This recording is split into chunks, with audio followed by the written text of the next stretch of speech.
enjoy. What up? Just getting ready. For what? Sports. I'm going to sports so hard today.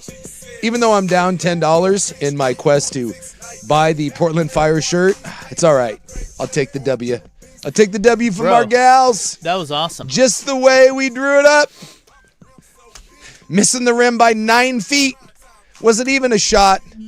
I think that was one of those. That's the Jimmy Valvano. That was no shot. That was an assist. I gave it an assist. That was an assist. Yeah, so you missed a shot by 3 feet to the left. Who cares? Just the way we drew it up. And yes, $10 less. That's all right. I'll take the W. Take the W with our Fire. I see the WNBA as much like the NBA. The final possession coming out. We just chuck up terrible threes when the game's tied. That's basketball. Tied? Yes, tied up. Tied up, take the 30-foot fader. Yeah, why not? Off the one leg. Well, could we maybe try to get a decent look closer to No, that was out of a timeout, too. Yeah. They drew that up. Yeah, that's what we wanted. Oh, my God. I love X's and Basketball. O's basketball. Hey, I love this coach, though. What's the What's the guy's name? fantastic. What's our coach's name? Our Fire? What's his name? Sharma? Shawarma? I don't think that's right. Dude, I had a shawarma this weekend. It was delightful. I had a lamb shawarma. Shawarma is great. Oh, so Alex good. Sarama. Oh. I liked it better when it was. Can we just call him shawarma? You give me a nice warm shawarma. You know, you get some peppers and onions in that thing. And to me, the lamb is the king of the shawarmas. But Did you see what I'm open to some chicken and shawarma did today? No, See what he did? I did not see what shawarma did. I'm going to tell you what he did. Oh, is this the barefoot thing? No, they were in socks. Oh, then I did see this. They were in, so he made them practice to. You know, that's a big win last night. Can't let it go to your head. If you didn't see, the Fire won on a buzzer beater. It was very exciting. Yeah. The Fire pit was a cooking. Well, although I will say that looking around at the crowd, it did not seem the Fire pit wasn't as packed as it was for game one. Some tells me the attendance might be dippy. The Fire pit was cooking. It was awesome. All right. And they beat the Liberty. Yeah. And the guy comes back today, Schmarma, whatever his name is, and he makes them practice in socks. Do we know why? So I saw that come across my timeline. He's great. Why exactly? Now, because he's greatness. I am no basketball strategist, although I do talk to a lot of front office execs on a daily basis. Yeah. What do they tell you? I can't tell you that. Come on, dude. I just know that I'm deeply involved with front office execs. Me and Danny Ainge talk on a daily basis. What is happening? But I'm not familiar. This guy, great hire. What is with the tippy toe socky thing? I'm not familiar with that. So they were in socks for shooting and dribbling drills because it creates more variables for the players. Like falling on your ass? Yes. Really? And yes. And this is why he's a genius. Huh. He said he read about it in a book like 6 years ago, and now he implemented it. And I just don't see how the Fire lose. Anymore. Are we not going to tank for Juju or Zhang Ji? Well, like you said yesterday, the players they're not tanking. The players are trying to win. They're trying to get better and be good. I don't know how I feel about this, man. I mean, the win was exciting, but I need the bigger tariff. Rob, you did bring up, what if the Fire win it all? And we kind of poo-pooed it. Maybe I take away that. Look, I might be in. You guys, it's early. It's early. My God. And they get the Liberty again tomorrow. The Liberty. You think the Liberty are frightened? Do you think they practiced in socks today? No, they don't want anything to do with the Fire pit. They probably went out to Multnomah Falls or something. Look, I'll tell you right now. I don't even. Yeah, I don't even think that Sabby and Sabrina. I don't even think they're hurt. I think they're ducking it. I think that's what's up. That's probably right. Yeah, they're ducking it because they're ducks. They're ducking it. I love a good dad That's pun. good stuff. Love it. Thank you. Love it. Stuff. Lake Oswego. All right. Well, I wonder if they are at Lake Oswego. Did they go to that lake? Is Scoot in town? Can he take them to that lake? Look, there was more energy in there than there was for the whole Blazers season. Look, I will say, seriously, it's already getting like they're 2 games in, and people like other WNBA players are like, dude, this is the best environment. I saw the tweet today. Yeah. Somebody proclaimed it's already the best environment in the WNBA. I mean, wait till the bigger tariff comes here, and we got 7-4 parked in the middle there. Now better we're going. Get on board now. I'm telling you. Now you think we're joking? We're not. No. Get on board. Let's go. Now. Well, I'm trying to afford the sweatshirt, but I mean, it's not off to a good start with I'm $10 in the hole. I got home and I had to make some dinner and stuff for the kids, but I put it on the TV and my oldest started watching and they were like winning the fire. And he's like, what is happening? Why are they winning? They're supposed to lose. We need that 7-4 girl. I'm like, yeah. Yeah, because everyone's going to be pushing I think Juju. he's been listening to our show too much. And I think this show might be the only one saying, Juju, I know you're great, but No. We need 7-4. Yeah. We need 7-4. We need her. We get 7-4 and then we'll get Jazzy after. We don't need Juju. See, that's the thing. Yeah, you're right. Jazzy's the one we're going for. Yeah, we're going for 7-4 and then Jazzy back-to-back years. Championships. Well, maybe we. And that's the key. Not one, not two. This is a LeBron-esque Miami. Mm-hmm. Like minimum 8-peat. Although they got This 2. is easy. I mean, I don't even know how this is hard. Yeah, why is it hard for the Blazers? The Fire haven't figured out. My God, get on Practice board. in socks. Maybe we lit a fire under him yesterday. You called that. You said, "Hey, Yeah. we called if him they're out." listening, driving to the arena. Yeah. I think we fired him up. Are we no longer fading the Fire? We fired the fire up for the fire drill. I'm not gonna lie. I think I'm gonna keep fading him for a while. But I'm in doing the the show fire in pit. socks today, by the way. Yeah, me too. No shoes. More variables. Right. 2-0 on the first half bet. By the way, that covered, covered by a half a point. Now Steven's first quarter bet covered by a mile. Yeah. And then the Full game bet got blown up. Yeah, because they were up. Weren't the Liberty up 13 at one point? Yeah, the Liberty were up by, I believe, 10 or maybe 7. It was 10, and then I think it got cut down to 7 in the first quarter. And I was feeling good. I'm like, oh, this is going to be easy. And then the first half barely cashed, and then it just got worse. Yeah. So 2-1 on the game. hey, man, you can't let off the gas when you're in the fire pit. No. Tell you what, You're darn right. this creates a golden opportunity to back the Liberty tomorrow. 100%. By the way, I'm watching video of them in their Sakis. Yeah, That's a hell of pretty a thing. cool. And why do they practice at Portland State?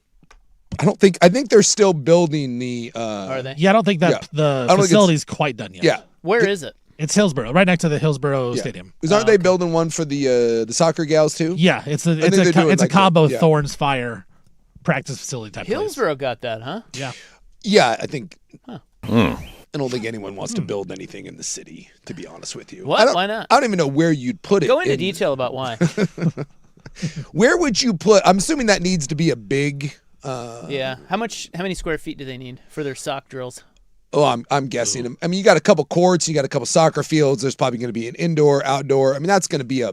Weight room. I'm not saying that's a data center sort of thing, but I think it's bigger than the Mr. Formal tuxedo place that went under. I've been driving that place. I buy that place for like 2 years. No one can fill it. Although we got the on 84, you got that Gordon's Fireplace shop. I'm pretty sure that thing's not doing anything other than housing some needles and some graffiti. What about that Club Sport across from the Blazers practice facility? Is that still a thing? I don't know if that's still a thing or not. Put them in there. Again, I think that's a very small. Well, there's like 7 courts in there. I think that's very That's too small, small? for what they're soccer, man. You got it. Soccer fields are big, and you got They the had weight an room. indoor Wait, soccer I field was back talking in about the the day. fire. Well, they're doing sorry one about combined. Yeah, well, I don't like that. Because it's the same ownership. Same group. ownership, yeah. Yeah, well, I think they're building a super, A super woman facility. Yeah. We got this tennis court area right down here on NATO. Can we kick them out? pickleball. Oh, yeah, it's pickleball. Yeah, we got to get pickleball in there. You can't mess with the pickleball people. There's what's it called? Futsal? Futsal. Isn't that? Yeah, futsal. Yeah, That's right a thing. there. What Right is- off 84 What there. is futsal? I don't know. I think it's like a soccer gym. It's like it's kind of like indoor soccer, but it's on like a weird court. It's almost like on a basketball court type thing, but it's a little softer. Really? Yeah. Look My like- son just had a birthday party at a futsal place. It's like field turf, but no, it's kind of it's like a softer like basketball court. Boy, I almost. didn't know any of that. I just if you're on 84, yeah. on the north side of 84, Mm-hmm. you can see it. It's big old futsal sign. I just assumed it was like a place where stupid kids go and kick the ball around. Futsal. Well, those are big now. Like they've got like all the Johnny jump up places, and there's like trampoline parks. It's big for the little brats. You need something for the stupid kids to go do, and the parents can just drop them off. And Yeah, it's a hard, smaller court that is roughly the size of a basketball court without walls. So it has like nets. all right. So futsal is like a whole different sport. Yeah, it is. Oh. But it's soccer, but it's just like indoor soccer, but it's on a different court type thing. Never heard of it. All right. Well, now you learned something. You could take that over. Who needs that? Who's in there? Start. Futsalers. What is it? Is it eminent domain where the government comes in and just like boots you out of your house to build a freeway? To the fire? Are the Fires so popular now that we can just start doing eminent domain? Can they just boot the Blazers out? I was gonna say, why don't the Blazers share with them? Well, what about the Coliseum? Can we just get rid of that? Can we just no offense. No, Well, Journey's playing there next month, are they really? or maybe sometime this summer. Please. You could do a lot worse than whatever that. And the weird part about Journey is the Filipino guy, he has now been the lead singer longer than Steve Perry. So therein lies the question, is Journey now the real Journey with the Filipino dude, or is it still Steve Perry? I don't know. Journey will always be Steve Perry. Well, I don't know if they've released any new music, so, I think Journey has figured out that no one needs to hear anything new from them. Just play the hits and collect the checks. Well, they know that. Yeah. They know that. And if you've seen the ad for their show, They're leaning into it is clearly that. But they're calling their tour the Final Frontier. And I find that misleading because I think what that's going to do is make people believe that this is the last chance to see Journey. It is not. And it will definitely not be the last chance to see Journey. They travel all the time. I do not believe that there is such a thing as a final tour until someone dies. Like when Ozzy did his farewell show, kudos to Ozzy, by the way, for just dying. Like they went over into England, and this was just last year, and they did a big farewell to Ozzy. Did you see any of that? Yes. It was incredible. But Ozzy was in really rough shape, right? And he died like 2 months after that. And it was billed as this is your last time to see Ozzy. And kudos to Ozzy for being like, dude, I'm going to do this once, tip the cap, walk away. Because anytime it's billed as the last time, it's not the last time. Motley Crue has done like 17 farewell tours, and yet they're still touring, and they're so bad.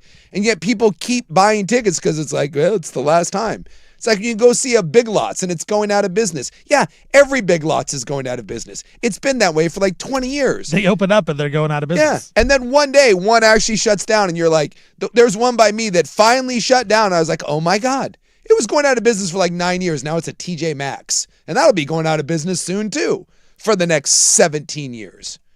So yeah, this is not the farewell for Journey. Those paychecks keep rolling in. So September 19th. At Memorial Coliseum? Yes. They're playing at Veterans Memorial Coliseum. And it's like there's a lot of dates on here. I mean, they're touring they're basically starting next week, and they won't be done until Thanksgiving. But I guess Jonathan Cain's leaving the band. He's hanging it up.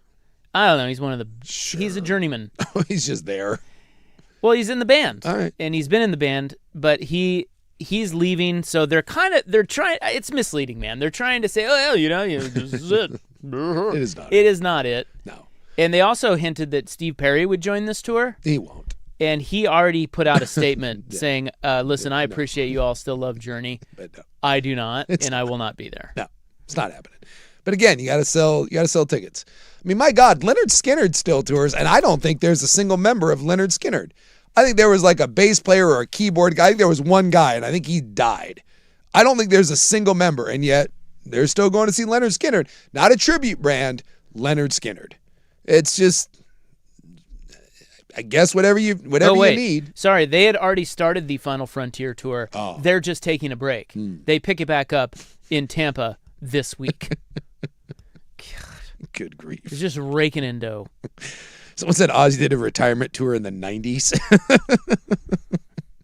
God bless him. You know how boring bless that must music. be if you're in Journey and you just play that like every night. Yeah. You get on the bus, you get on the plane, and you go and you play this. You play "Don't Stop Believin'" again. Well, and at least like if you go see certain bands, it is a great song. But can you imagine how boring that is for the band? Well, and that's why like if you see Pearl Jam or like Foo Fighters, some of these bands, Dave Matthews, Metallica, they have giant catalogs, so you can change stuff around. When you're Journey, I'm guessing every Journey show since 1984 has been the exact same show. Journey does not go into deep album cuts. You are going to get the exact same, whatever you saw in 1989 is the exact same set you're going to see in 2026. And yes, I think that's maddening until you realize that everyone in Journey probably has a really nice house. And when they think about why they're doing that, they're like, well, I needed to build the garage, or this is the boat. They just keep the paycheck on their instruments, and they look at it. Oh, okay, this is why I'm doing it.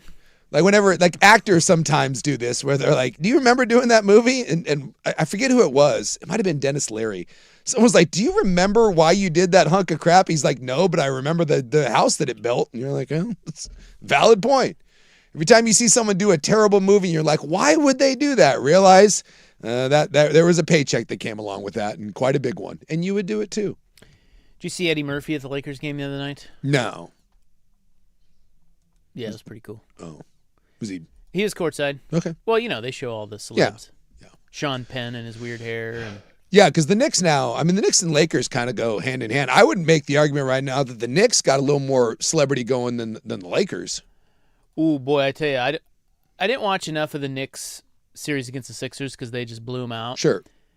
But who are the regulars now at the Lakers? Well, you got, like I said, the other night, just off the top of my head, Chalamet and... well, he's in New York. Or no, sorry, that's New York. Eddie Murphy, Sean Penn. But are they regulars? I don't know. They're courtside. But this is what I'm saying. Like back in the day, you had, like Jack was there. Denzel was there a lot. Leo, like those were like fixtures. And I'm not certain, well, Jack's not there anymore.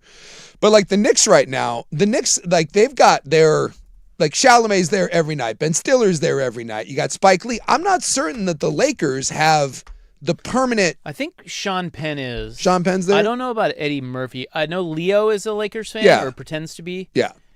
Leo DiCaprio, you know him. Mm-hmm. Miles Teller. Oh, really? Rooster's there? Yeah.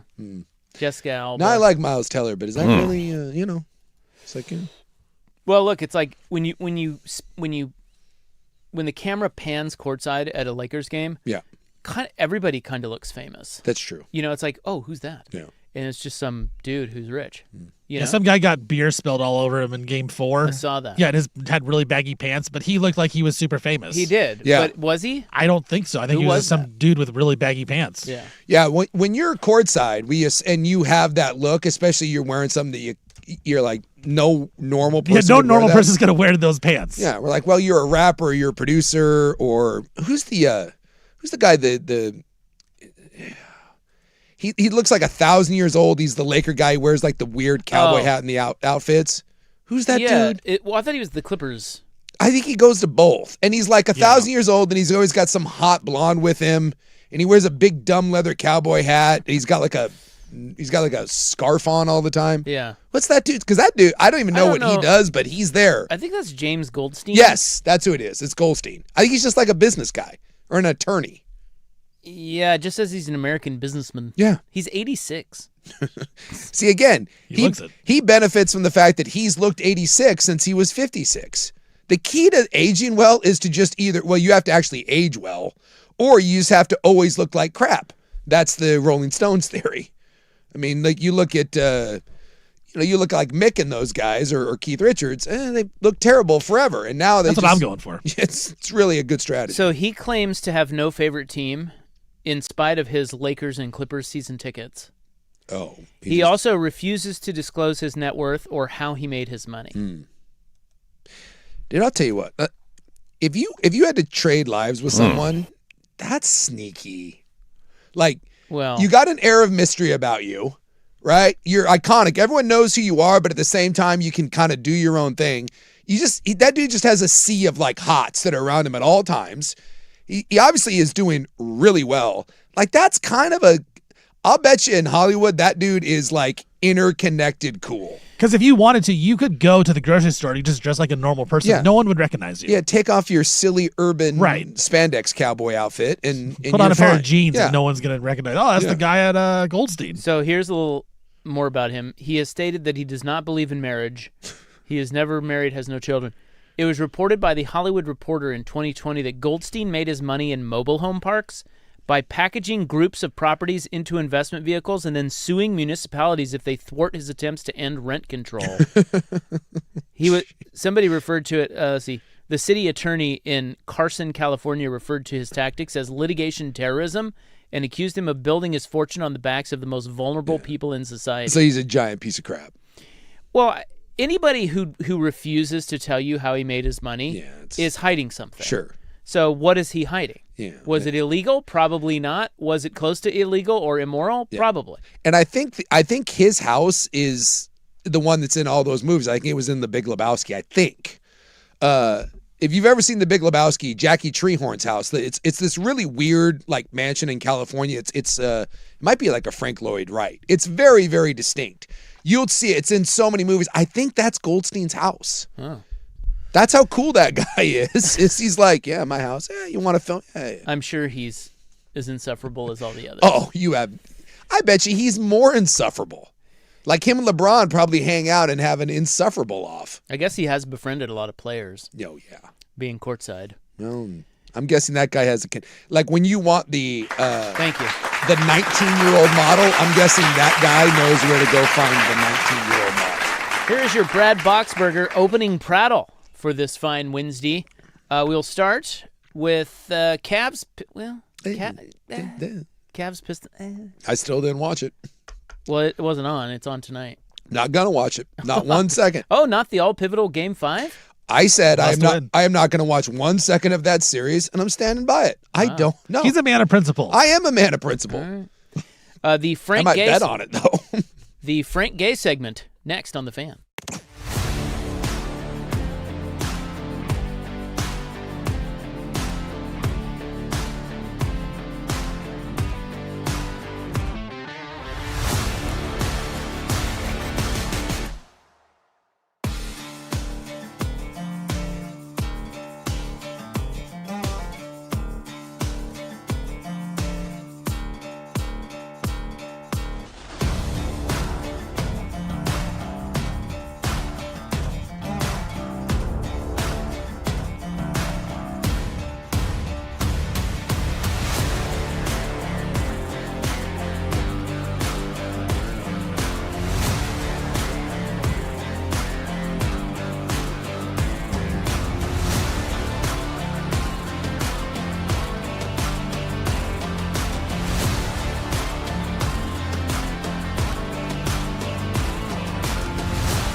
From the George McCoy and Warren Allen Sports Desk, a Sports Center update on the Fan Sports Network, 105.1 FM and 1080 AM.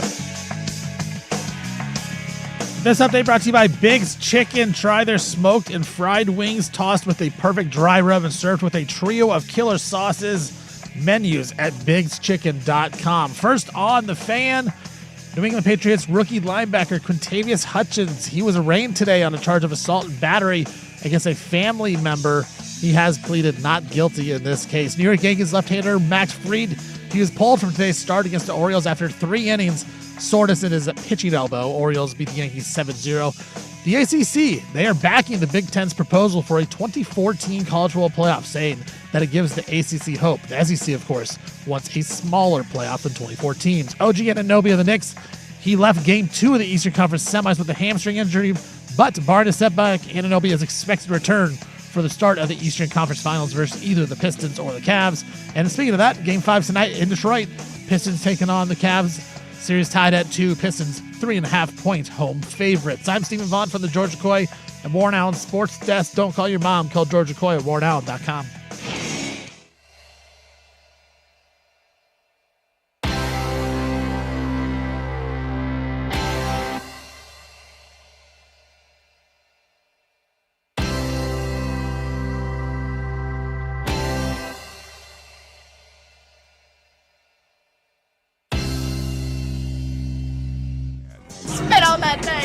Hey, tomorrow they're releasing the NFL schedule. Yeah, we're already getting leaks. Oh, well, you always get leaks. Yes. You gotta have leaks. Well, the international stuff, too. 49er fans, none too happy.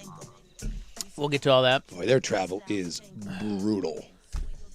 Here today for the Frank Gay. Frankie gets the NBA playoffs today. My Spurs dominate your Timberwolves last night. Started that way, but I mean, what, 61-61? I mean, it Tied midway through the third, Yeah. and the Spurs won by 30. I don't think they won by 30. They won by 30. Did it end up being? I think it was 29, 28, 29. I didn't think it ended up being 30. I thought it ended up Yeah, being. dude, they absolutely smoked. Yeah. Was it third by? I thought it was like Yeah, 20. 126-97. 29. Yeah, 29. Yeah, that was one of those. Wemby set the tone. Minnesota fought back, and then thanks for coming. I mean, that's kind of a. You want to talk about being able to put your foot on the gas, and with Yeah. each Against a good team. against a good team that's playing hard, and dude, the Spurs.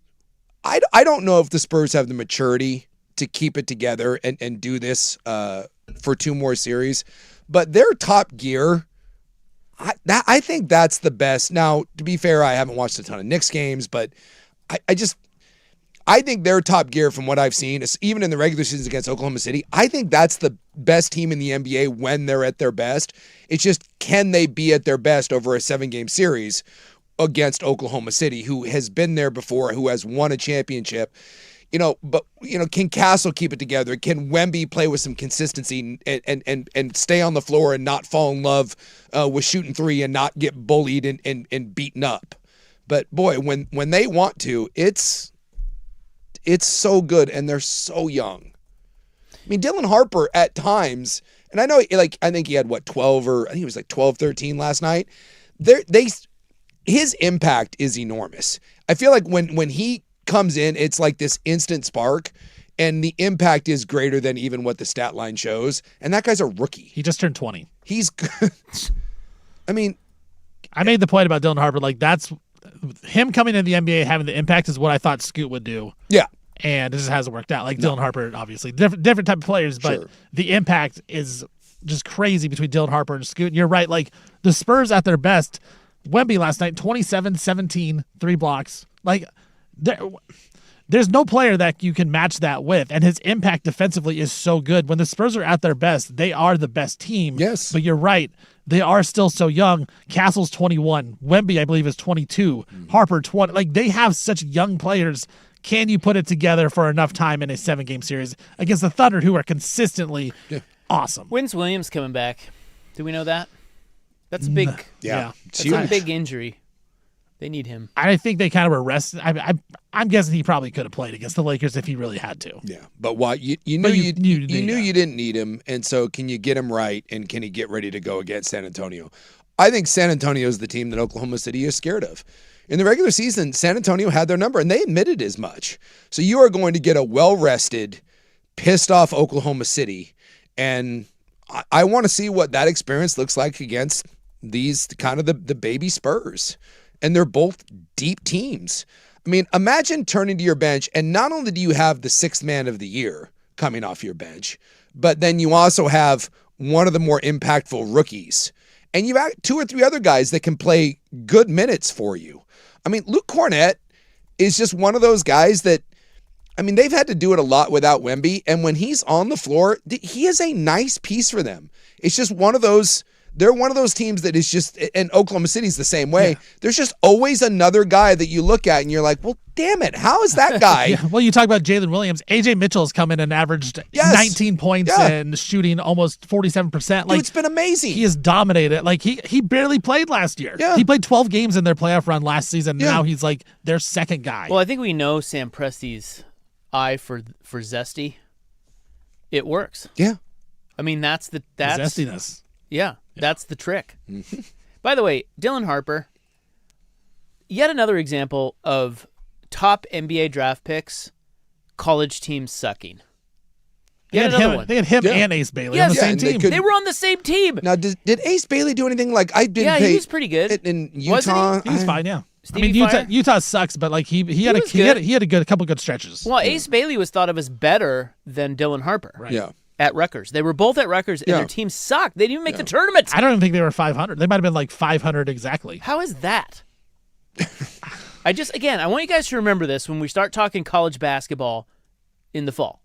And how stupid it is. Yeah. Yes, it's just dumb. It doesn't matter that one team will have, 2 top 5 picks. Yeah, it doesn't matter. It does not matter. I.e. Rutgers. BYU. Yeah. Kansas. Sure. None of them. None of them are any good. It is a bit strange when it just doesn't matter. We think it should matter, but it doesn't. Especially in a sport where it doesn't take many guys to be good. You would think having they're just too young. That That being being said, yeah, you would think having the 2 of the best players would really mean something. And then who was the guy they took is it Topic that they took? Like he was like 12th overall. Yeah. He doesn't play. Yeah, he was out for the year, his rookie year. Then he had cancer. Yeah.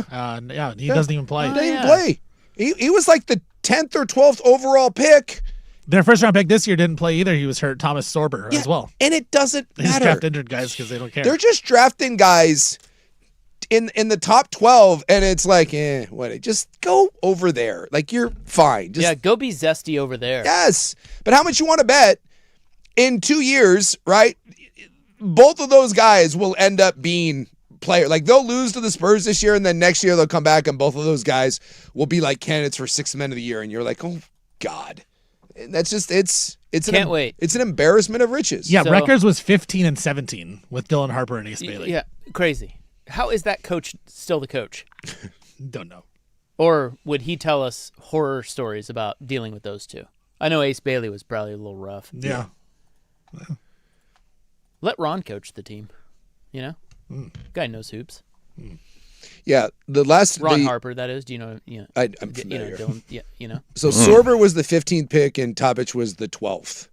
And imagine being able to just whiff on top 15 picks, the Young Hansons of the world, and just be like, we still won NBA titles. We're still going to win another one. It's fine. Those 2 rosters, especially in a world where you're not supposed to be able to build super rosters, it sure feels like the super roster is here and it's going to be here for a while with these 2 teams. And then supposedly with the draft odds, they're going to make it even harder to stack those teams. So cool. You made it harder for everyone else. Meanwhile, you got 2 super teams that are just going to go back and trade haymakers for the next 10 years. Now, when the Spurs close out the Timberwolves, are we going to have to wait a week before we get Spurs Thundy? I don't know. I mean, we know what game all those days are set, so I'm not sure when it is. I can look that up for you though. I think it's May 20th. I thought I read. Conference. Yeah, it looks like May 20. So when's that? That's a Wednesday. That's next Wednesday. So they'll play what? They'll play Friday, Thursday, or Friday? Probably Friday. Do you think? When are they? When is Game 6? Tomorrow. Okay, Oh, it's tomorrow. Oh, sorry. No, it is Friday. Friday. Yeah, they got to travel. So you only have 5 days. If they close them out, you'll get 5 days. Yeah, so it'd be Friday and then Sunday if there's a Game 7. Yeah, so if they close them out Friday, you have to wait till Wednesday. Which stinks, but at least it's not as bad as it could be. Sign me up. I mean, Thunder Spurs, man. I'll take another game of Minnesota and San Antonio. I don't Well, think you're going to get it. I don't think. Well, no. Well, I'm Game saying 7? a Game 7. I don't think that's going to happen. I feel like the Spurs now. They taken Minnesota's best punch, right? Minnesota got 2 of them. We all knew going in, especially with as beat up as the Wolves were, San Antonio was the best team. And I don't want to take anything away from Minnesota, but it feels like when San Antonio loses, it's as much as San Antonio losing and not Minnesota winning. And I just feel like maybe we're past that.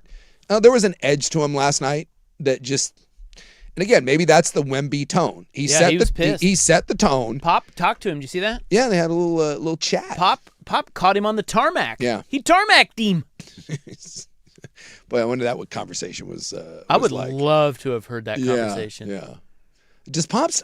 You wonder what his voice means in that organization. Still, I mean, Wemby is kind of a student of the game, and I would assume that when Pop talks, you listen. But I mean, I don't know. But it's just like even last night, like I said, 61-61, and then their ability to just be like, we're done effing around. And by the way, Oklahoma City has this too. They're like the Lakers were in some of those games, and every time push came to shove, Oklahoma City just has a different gear, and so does San Antonio. So just let's speed ahead and give us that, and then can we just get the Knicks and as well? Ooh. I just OG is coming back.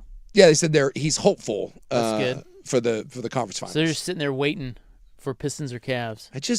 I cannot get interested in any shape or form. We should watch tonight. No. It'll probably be a pretty good game. I don't want to watch. I got hockey to watch. I have so that's your Frank Gay. Yeah. That's all Frank gets today. We got a lot. But next in Molten on the Mac, most playoff games without winning a title. You know, there's someone who is close to that record. Wins or just playing in games? Games, yeah. Okay. Games played, yeah. Ooh, I have all sports. I got a good idea who this is. Well, yeah. Yeah. I mean, they've been talking about it ad nauseum, although you have not been watching. No. Therefore, you But haven't I seen still it. have a good idea who it is. It's pretty obvious. Yeah. Anyway, we will get to that next in Molten on the Mac on the Fan.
Hey, be on the lookout. We have new music coming. We do. Yeah. Why do we have new music? Don't ask Okay. questions. It's coming and it's hot. Do we know what kind? Oh, we know what kind. Well, I don't know what kind. Yeah, well, be surprised. Okay. Well, I will be since I don't know what. That is the definition of surprised. Listen, if you know anything about working here, which I think you do, you've Yeah. been here for 20 years. An Odyssey station. I think you know exactly what's coming. So right. be on the lookout. Let's do it. We got some new music, new bump music. The show's going to sound as fresh as ever really soon as Steven gets around to it. Can't wait. I'm telling you. This is Molten on Mac. Okay, so the most playoff games without winning a title. Yeah. Of course, you were saying you had a pretty good idea. Well, it has to be the Bearded Wonder. It's the Bearded Wonder, James Harden. Now, he is not. So tonight, Cavs Pistons, game 5. Mm-hmm. He is now with the Cavs, for those that don't know. And he continues to suck in the playoffs, generally speaking. They very, very close series. Both teams won both games on their home floor. Now they're going back to Detroit, so it's a huge game tonight. Both teams play hard. Yeah, I think the winner of a game 5 and the 82%. Yeah, it's quite high. 82%. Yeah. So the Spurs last night and this one tonight. Harden though. And you, by the way, real quick, there is zero chance if Cleveland doesn't win tonight, even if they win at home in game 6, you're telling me that James Harden's funky ass is going to go on the road in game 7 and lead that team to victory? Their only chance to win this series is to win tonight and then try to close it out in Cleveland. Why would you say that? Because last year when they went on the road to play Game 7, he played 35 minutes and was 2 for 8 shooting. He will go down as the best 7 points in a big Game 7. He will go down as the best player, best regular season player. That dude has an MVP. He will go down as the best regular season player that is the most cheeks come playoff time. It's not even close. So he has 184 playoff games without winning a title. That is actually second in the NBA. Okay. Behind Carmelo? This is my question. No, not Carmelo. Is it an old player or a... Well, I don't know what you define as old. He's not in the league. I mean, he's obviously he's a Hall of Famer. Like, Charles. No. Okay, so Hall of Famer. No. Not Charles. What about like Alex English, Adrian Dantley? I'm just trying to think of rando. Karl Malone. Oh, God bless America. Karl Malone. Well, he was. I mean, that's true. He was there for. Yeah. He should have been the all-time leading scorer.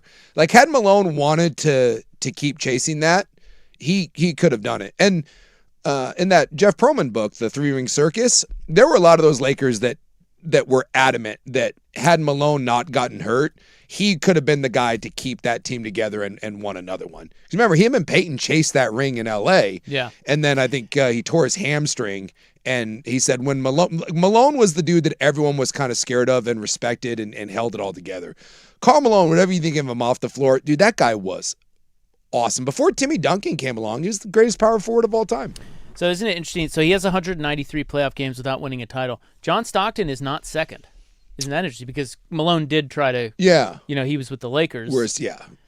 Or Stockton, injuries. Sure. Stockton is actually third. Harden just passed Stockton. Because Stockton didn't play anywhere else. He was Utah and then tip of the cap. 182 for Stockton, 184 for Harden, and Malone at 193. That's a dubious record. NFL, most playoff games without winning a title. This is, of course, quarterbacks. Most playoffs without winning a title. Maybe Dan Fouts? Dan Marino. Dan Marino. That's good. Number 1. Yeah. 18. Boy, that's not that. I mean, you don't think it's that many, but then, that's actually a lot. Yeah. I mean, that's 18 playoff appearances. Or no, sorry. Well, games. No, that's 18 I was games because you losses, can win a couple games. Sorry, I was thinking 18 losses. But he only made one Super Bowl. Was it his rookie or second year that he made the Super Bowl? I thought it was his second. I think it was his second year. And that's the Joe Burrow thing is like, oh, we'll be back. Never got back. Never got back. Okay, do you know 2 and 3 NFL? So Marino 18. There's a guy with 17 and a guy with 16. Again, let me know if I'm going old or if I'm going somewhat modern. Neither are in the league. One guy older than the other guy. I'll go like a Boomer Esiason maybe. That era, but no. Okay, that era, but no. So I already said Dan Fouts. You said no. He was Dan really Fouts. good, and he doesn't get talked about a lot. He's really because they good. never won it. Obviously, that's why we're talking about him. Jim Boy. Kelly. Ow! For that again, that should be a layup. I mean, Yeah. my God, that guy went to 4 Super Bowls. Yeah, By the way, if I had a monkey paw and could grant someone Ooh. a championship, that's your guy. I think I'd give one to Jim Kelly. I was actually going to ask that question. If you could hand out one sympathy title to an athlete who never won one, I think I'd give it to Jim Kelly. would you? Yeah. I think I might go Chuck. Barkley would be up there for me. Yeah. Yeah, I mean Barkley too, but Barkley He's got cool to, with it. He's cool with it, and he got to 1. Jim Kelly, by all accounts, good dude, right? Legend in Buffalo, stayed the entire time in Buffalo, and 4 straight and not getting Yeah, one. it's pretty rough. And pretty and rough. also that franchise, like I love that franchise. I love the city, the small market nature of it. That seems like, I don't have an NFL team, but if I were to really pick one, just overall, you could do a lot worse than just doing like, we're going to go for the Bills. The Bills are awesome. And to see Jim Kelly, I think in overall, all my sport, I think I might grant one to Jim Kelly. What about Griffey Jr.? Would you Yeah. give him one? Yeah, because he never sniffed one. No. But again, the heartbreak of not sniffing one as opposed to the heartbreak of being there 4 times, you're not, I don't know if you're going to find me a better sympathetic figure. Because if you've never been there, yes, you long for it, but to be that close, that's the field of dreams, right? To be that close to your dream and then watch it, like go right by you 4 times. I was looking this up. Harden, speaking of James Harden, regular season, he had a 6-year stretch where he averaged 31 points a game, 8 assists, and made over 3.5 threes a game over a 6-year stretch. Yeah, he's freaking amazing. His offensive numbers are insane, and Yes. then you get to the playoffs, he sucks I don't- his cheeks. But apparently he's not aware. He has no clue. No idea. And I think that 6-year stretch, 31 points a game. If you could grant a title to either James Harden yeah. or Barry Bonds. Oh, it's easy for me. Bonds. It's Bonds? Yeah. Yeah. And that's saying something. That tells you how much of a dip-ass I think James Harden He was is. the biggest jerk in sports. I know. I still think I'd rather give one. But here's my thing. At least Bonds cared.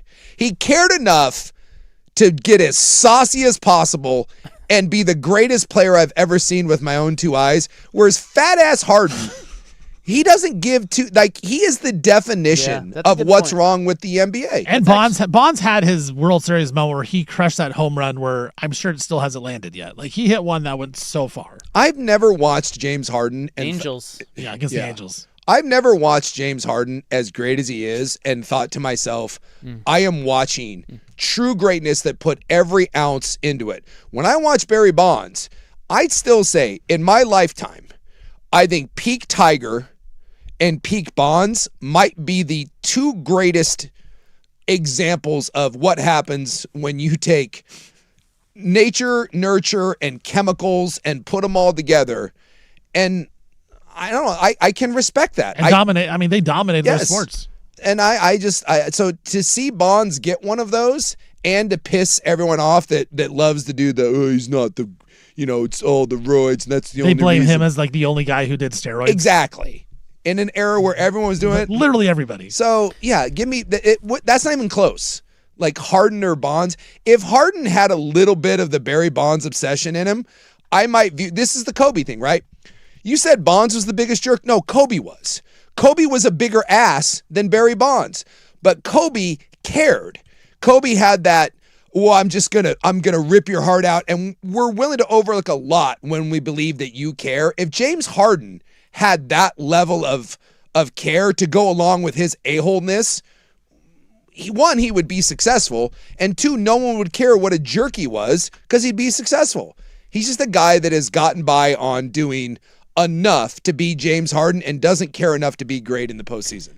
What about James? No, not James Harden. What about Barry Bonds or John Stockton? Boy, the Stockton thing really bothered me at the end. What do you mean? Well, he's a jerk too. He's a giant jerk. Or Malone. What if I give you? You can give Malone's a. a rapist. Yeah, you can't go Malone. He literally. Well, what if I said you can give a title, a sympathy title, to Bonds, but also Stockton and Malone, one or the other?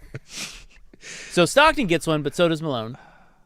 Boy, that's tough Bonds? because Stockton, Or I don't Bonds. agree. I'd go Bonds. I don't agree with everything Stockton, but I don't think he's a bad guy. They were pretty awesome.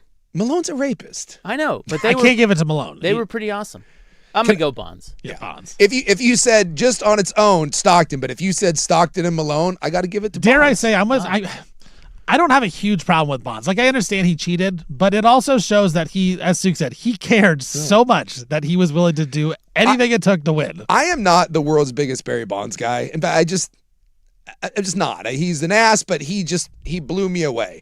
But I can appreciate the level of petty, because if you supposedly when he started to roid was during the McGuire and Sosa thing, and he was the best player in baseball, and no one was paying any attention to him. And he was like, dude, I'm better than both of these guys, and it's not even close. And this is all anyone cares about. He's like, they don't play any defense, right? All they are is these big roided up guys. They don't hit for great average. All they do is hit home runs. Watch this. And only because they're sauced up. And he goes, okay, if this is what we're going to do and everyone's going to do it, watch the I can get behind that. I can too, actually. That kind of makes a lot of sense. in my brain. Yeah, I can see a hyper competitive guy being like, all right, man. It's like I don't like Kobe, but I can respect Kobe for wanting to win and wanting to kill people all the time. It's just this. It's this like this is okay. Just tell me the rules by which we're going to play. Yeah, we'll take the rape part out of it. Yeah, that's another one. And as far as I know, Bonds never did that. So yeah, give me Bonds. Okay, so most playoff games without a title. NBA, Karl Malone, James Harden, John Stockton. Yeah. NFL quarterbacks, Dan Marino, 18, Jim Kelly, 17, Donovan McNabb, 16. I don't want to give one to McNabb. Whatever. He got there, too. Yeah, Major League Baseball. This is a tough I bet one. you there's a lot of those guys. Probably Well, some, like relief pitchers. Yeah. No, John Franco. This guy was a really good hitter, and I think he has the dubious distinction of having played golf with Big Suk Jason Sakanik. Oh, I think. now I'm intrigued. Kenny Lofton. Oh, I did play with Kenny Lofton. you play with the lefty? Great dude, by the way. Yeah, he was fun. I liked Kenny Lofton. He has 95 playoff games without a title. That's the most in baseball. Yeah, I will say I would love to give him one. He seemed awesome. I will say that Kenny Lofton liked himself some Kenny Lofton, but he did it in a fun. I think it'd be like Gary Payton. It was a fun-loving sort of way. And why wouldn't you love some Kenny Lofton? That dude was amazing. Andrew Jones, 76, Yeah, he can bite me. The and Braves. Jim Tomei, 71. I kind of like Tomei too. And then NHL, most playoff games without winning a title. Oh Guesses? gosh, there'll be some big names. I recognize Connor the name. McDavid. McDavid hasn't won one, and he's not on he's here. been in a lot, but he's still pretty young. 201. Yeah, he's only like McDavid's like 29. I just know he's been there a Can you lot. give me a team? I don't know the teams. Oh, How about two guys are named Joe? oh, Joe Thornton, Yep, he's third. Newendike, maybe. Pavelski. Oh, the big Pavelski. Joe Pavelski. They were both San Jose Sharks. You realize, my Sharks. you know that what's funny is Should have known that. you covered I know. them in the playoffs Yeah, sure did. on the radio. True story. That's right. One of the In their hometown. in their hometown. One of the fun And little had things no idea. is for like, what was it, like maybe a month, 3-4 weeks? I think it was longer. Is it longer? Remember, because she had to bribe us with TVs to make us keep going. Yeah, I want to say maybe it might have been for 2 or 3 months then. Do you know this story, Steve? I have no idea what you're talking about. So- we'll tell it next. Yeah, it's We'll tell it's it a good story. How Rob did not know that Pavelski and Joe Thornton were San Jose. That's Yeah. how awesome. I knew nothing this about the is. Sharks when I covered the Sharks. It was great. Fooled the entire Bay Area. Also, Patrick Marleau. Yeah. Marleau. You know what? You know who else he played for? Sharks. The Sharks. They're all on. They're all Sharks. They're all Sharks. Pavelski, 201. Marleau, 195. Thornton, 187. That San Jose Shark team for years was really, really good, and they just never. They were kind of little Buffalo Bill-esque. Well, maybe I'd know who they played for if they won. How about that? I don't think you would. And there love is that they're Multnomah Matt. They're all Sharks. All right, we got the college football points gobbler coming up next. I don't know what crawled up Sark's ass, but that guy. he's on one. And does it matter what the ACC and the Big 12 think? We'll start there next on The Fan.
Now, from the George McCoy and Warren Allen Sports Desk, a Sports Center update on the Fan Sports Network, 105.1 FM and 1080 AM.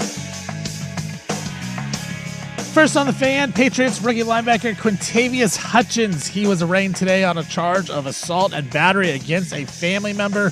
He has pleaded not guilty. Yankees left-hander Max Fried, he was pulled from today's start after only 3 innings against the Orioles. Soreness in his pitching elbow.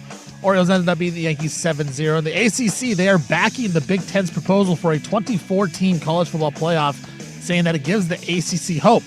The SEC, of course, remains in favor of only a 16-team playoff. OG Anunoby of the Knicks, he exited Game 2 of the Eastern Conference Semis with a hamstring injury, but barring a setback, Anunoby is expected to return for the start of the Eastern Conference Finals between either the Pistons or the Cavs.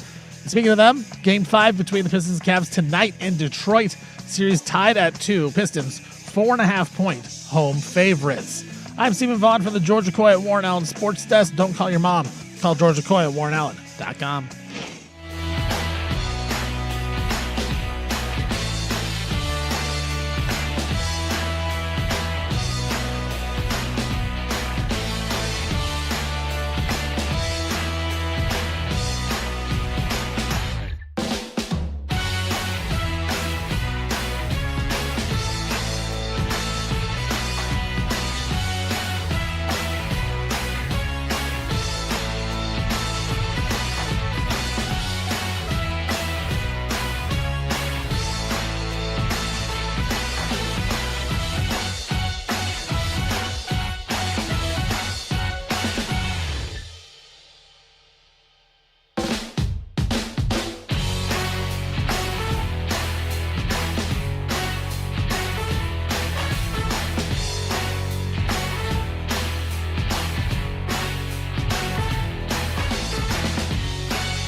All right, welcome back. It is time for the College Football Points Gobbler. We're going to do college football at 4 every day, so get ready. Yeah. But first, buckle up. Here's the story. So, God, what year was that? I guess we could look it up, couldn't It we? was the year that Aldon Smith got drafted for the 49ers. Nice. So whatever that was. So it was the Kaepernick years in San Francisco. And at the time, we were Entercom. And 2011. 2011. So we bought a station in San Francisco. We bought a sports station. It was an FM sports station, so it was a big deal down in San Francisco. No, they flipped it. Oh, yeah, they flipped it. Yeah, so the that's whole idea was they have stations in San Francisco. One of them was, I think it was classic rock. I don't remember what the format. It might have been country. Something. But this is the way radio people work. They didn't want anybody to know that they were flipping it to all sports, and so they had to do it in the cloak of night. Yeah, cover of darkness. So, and they also thought another station in town was going to flip to all sports because everybody was trying to challenge KNBR. Yeah. And that was like with Tom Tolbert and all those guys. So they thought it was a race to flip to sports, and so they were scrambling for talent, and they flipped to all sports overnight. And they came to us at the time. Our boss was Erin Hubert, who you may know from the Blazers back in the day. She said, "Hey, I need you guys before your show. So you're still going to do your show in Portland. Yeah. I need you guys to jump over into another studio and pretend that you are doing a show in San Francisco, You will be aired on 95.7 The Game because we flipped to sports and we don't have any talent. We launched a station in San Francisco and pretended to be local. And we were home of the A's and the Sharks. And the Raiders. And the Raiders. And so it was right after the NFL draft, because we were talking NFL draft. And then Thank God for that. Exactly. It wasn't right. This was August 1st. I see it right here. They launched August 1st. They launched August 1st? Yeah. And so we were talking, because weren't we talking like... It couldn't be, because we were talking San Jose Sharks. Earlier. It was earlier than that. It was Sharks were in the playoffs. Yeah, the Sharks were in the playoffs. So I remember we were talking NFL draft, because I don't know if it was right after the NFL draft, but we were talking Aldon Smith being a reach for the Niners. We couldn't talk A's baseball because what the F?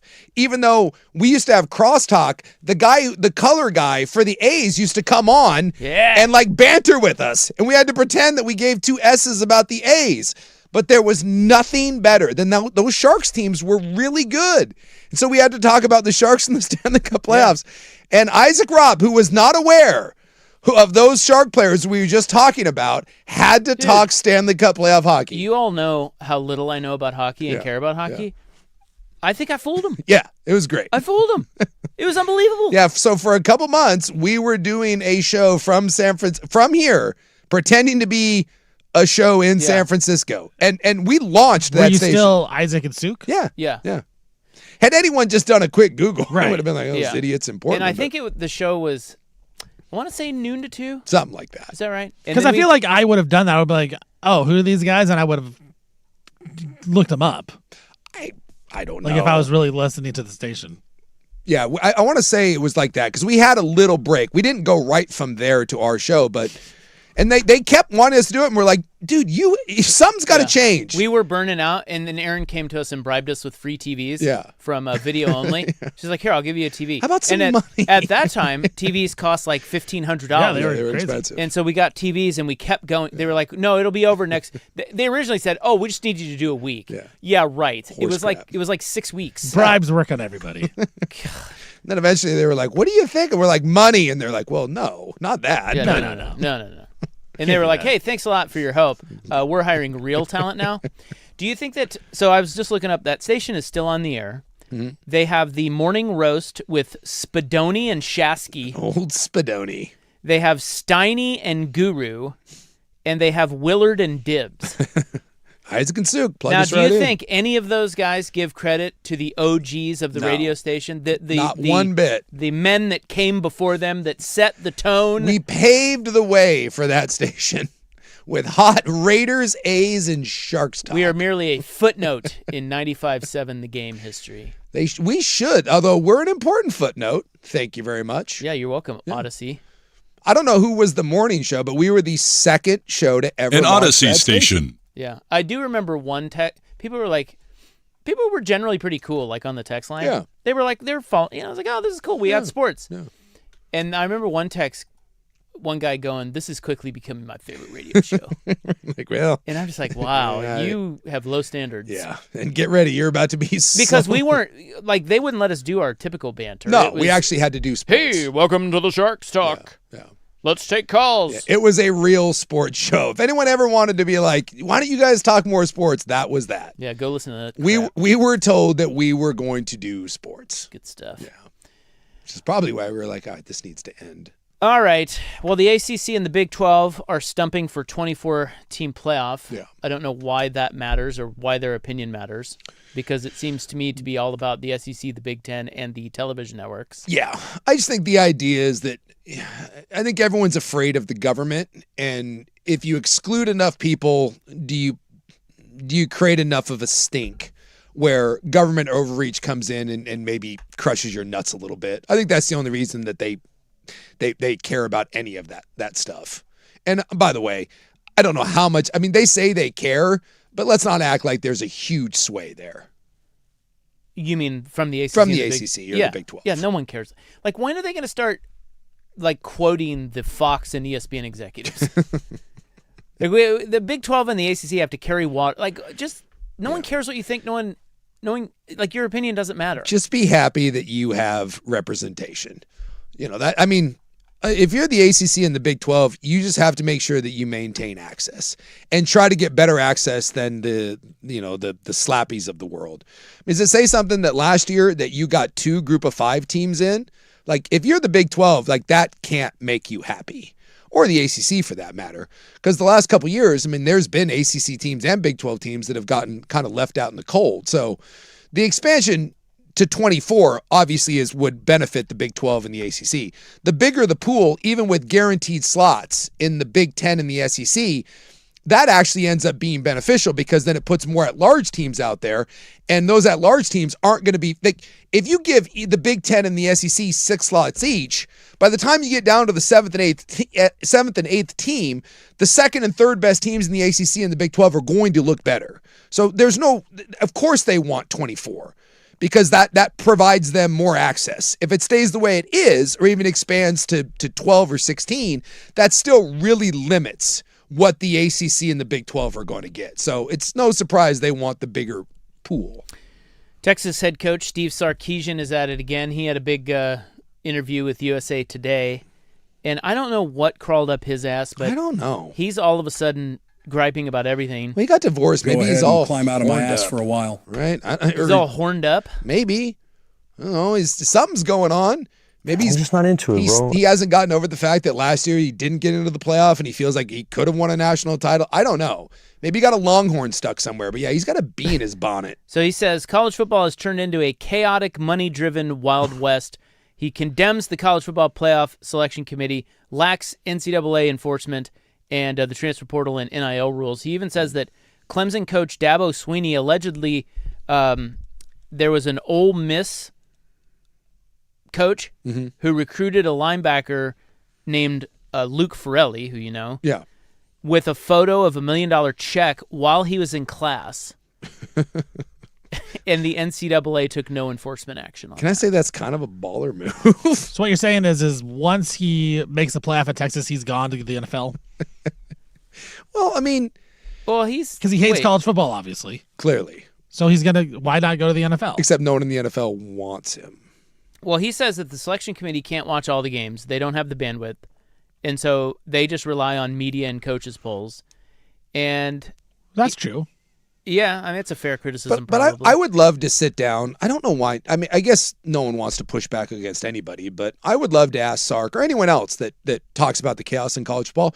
When was there order in college football? Exactly. So you're saying that it's bad that Farrelly was a linebacker at Cal and now he's at Ole Miss, right? So obviously you're taking shots again that, $1 million check. So obviously Texas wanted him and Ole Miss gave him $1 million check while he was sitting in class, and so now he's at Ole Miss, and so you're pissed. Well, he loves basket weaving too. So. Yeah, clearly. So again, Sark, you're upset that you offered a kid, let's say $700,000, but Ole Miss did it in a more creative way and somehow one-upped you, and now you didn't get that linebacker, so you're pissy about it. Why is that any different than back in the day when you were at USC and you gave DeAnthony Thomas a bag of cash to come to USC, and then Oregon gave him a bag of cash, and he crawfished you, took your cash, but then went and signed at Oregon for their cash? How is that any different than what's happening now, other than at least now there is some structure? Because back in the day, no one could admit that. Even though we all know that DeAnthony Thomas took money from 2 schools and one of them got screwed over. At least now, when a school gets screwed over, they're not losing money. Or in the case like Damon Williams, UW had repercussions. UW was like, no, you don't get to do this. Who's the Duke quarterback? Darian Mensah. Darian Mensah. He had to pay back, and Miami had to pay Duke money. So believe it or not, yes, it seems chaotic. I think there's more order to it now than there was then. Now, yes, there's more player movement and there's more of that and roster turnover. But to say that it's the Wild West and there's no more guardrails, I would ask, when were there guardrails? I'm very confident. Yeah. The only guardrails that existed were there for the powers that be to put their thumb on people. But isn't it also rich, no pun intended, of Sark, when Texas makes like $250 million a year. Them and Ohio in State. their athletic department. Ohio State and Texas are the two. They have the biggest budget of any program. Yes. So I don't understand what you're bitching about. How can you make $270 million a year in your athletic department, and you're crying because Ole Miss got a kid by sending him a picture of $1 million check? Yeah. Write him a $2 million check. Thank you. It's like, what do you... And you have the nerve to bring up academics? I mean, this is my thing is we get all these coaches, whether it's current or ex, that are sitting here and bitching about the system.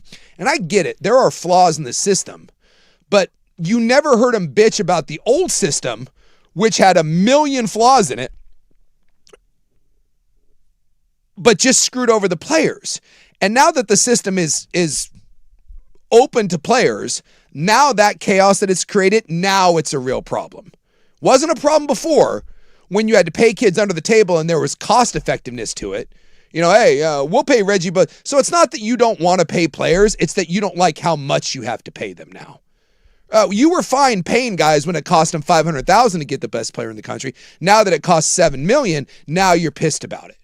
I mean, it's coming from guys like if Chris Peterson were to speak up about this, if Mike Riley were to speak up about this, I would have some respect. David Shaw, I would have some respect.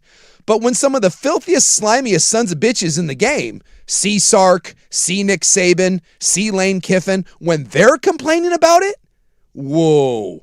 Dabo does this. Dabo does all high and mighty. You think Clemson built those national title teams with Deshaun Watson and those guys? You think they built that? Quote, the right way? I mean, just get out of here. So I'll listen to the small guys. I'll listen to the guys that actually, I think Chris Peterson tried to do it as good as you can do it. I think he tried to do it as clean as humanly possible. No, not everything was perfect, but he actually made the effort. It's one of the reasons I think Chris Peterson got out of it. But the rest of these clowns have been feeding at the trough for years and years and continue to feed at it. But now they're bitching about it because other people also get to feed at the trough. And so for Sark to all of a sudden get on this moral high ground, high horse thing, dude, I think you look like an absolute fool. Yeah, some people he should know to shut up being at Texas. Yeah. Which he does point out they were in the college football playoff semifinal 2 out of the last 3 years. So again, he's talking about how awesome they are. I mean, yeah, dude, you're good. You should be. You make more money than just about anybody. Yeah, but I mean, tout that, not what's wrong with what's wrong with college football. No one. I hate it when the big boys are the ones bitching. Shut up. Oregon State, you have a right to bitch. If you're Iowa State, you have a right to bitch. Shut up. If you're Texas, what? Huh? Like, what are you talking about? Oh, poor Texas. I know. Won't someone? This is like if like the CEO of BlackRock came out and was like, these times right now, it's tough. I mean, really, we're just not we're not bringing in as much as we used to. I mean, last year we only made $7 billion. And freaking Prudential's really like they just wrote a check to a guy. Like how do I compete with that? Oh, I don't know. I bet you'll find it in the coffers there, Mr. BlackRock. You know what I'm saying? It's just that's who this is coming from. You want to talk about being tone deaf? I give you, the Nick Sabans and the Lane Kiffins and the Steve Sarkisians of the world. And there's your college football points gobbler, day 2. Yeah, that's good pizza. I can tease ahead. I already got college football for tomorrow. What? Is Notre Dame USC coming back? Oh, all right. That's intriguing. They got a Reggie Bush. Tune in tomorrow at 4-ish. In the news is coming up next. Are you planning on visiting Multnomah Falls? If so, listen up on The Fan.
Now, from the George McCoy at Warren Allen Sports Desk, a Sports Center update on the Fan Sports Network, 105.1 FM and 1080 AM.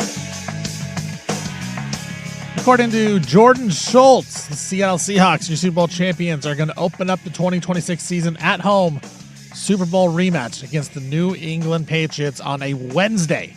That'd be a good one there. Speaking of the Patriots, their rookie linebacker, Quintavious Hutchins, he was arraigned today on a charge of assault and battery against a family member. He has pleaded not guilty in that case. Yankees left-hander Max Fried, he was pulled from today's start against the Orioles after 3 innings. Soreness in his pitching elbow. Orioles went on to beat the Yankees 7-0. The ACC Conference, they are going to back the Big Ten's proposal for a 2014 college football playoff, saying that it gives the ACC hope to give a chance to win it all, while the SEC remains in favor of a 16-team playoff. Knicks forward OG Anunoby, he has been out since Game 2 of the Eastern Conference semifinals with a hamstring injury, but barring a setback, Anunoby is expected to return for the start of the Eastern Conference Finals between the Pistons and the Cavs. And speaking of that series, Game 5 is tonight between Detroit and Cleveland in Detroit. Series tied at 2. Detroit a 4.5-point favorite over the Cavs. I'm Stephen Vaughn from the George McCoy at Warren Allen Sports Desk. Don't call your mom. Call George McCoy at warrenallen.com.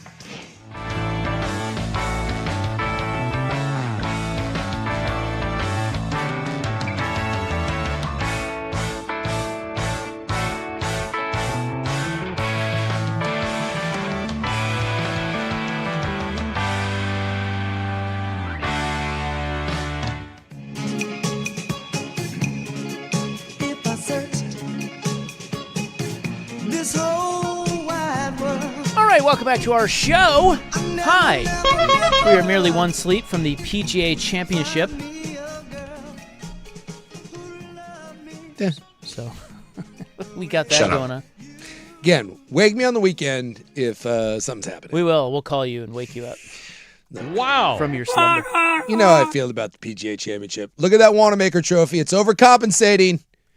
You know the PGA is, that's why they moved it up. They're trying to do everything they can to make it relevant. It's the Australian Open of golf. Yes, it's a major, but there's not a single player on tour that if they had their choice, you had to win one major, and that was it for the rest of your, for your career. No one's picking the PGA. No one.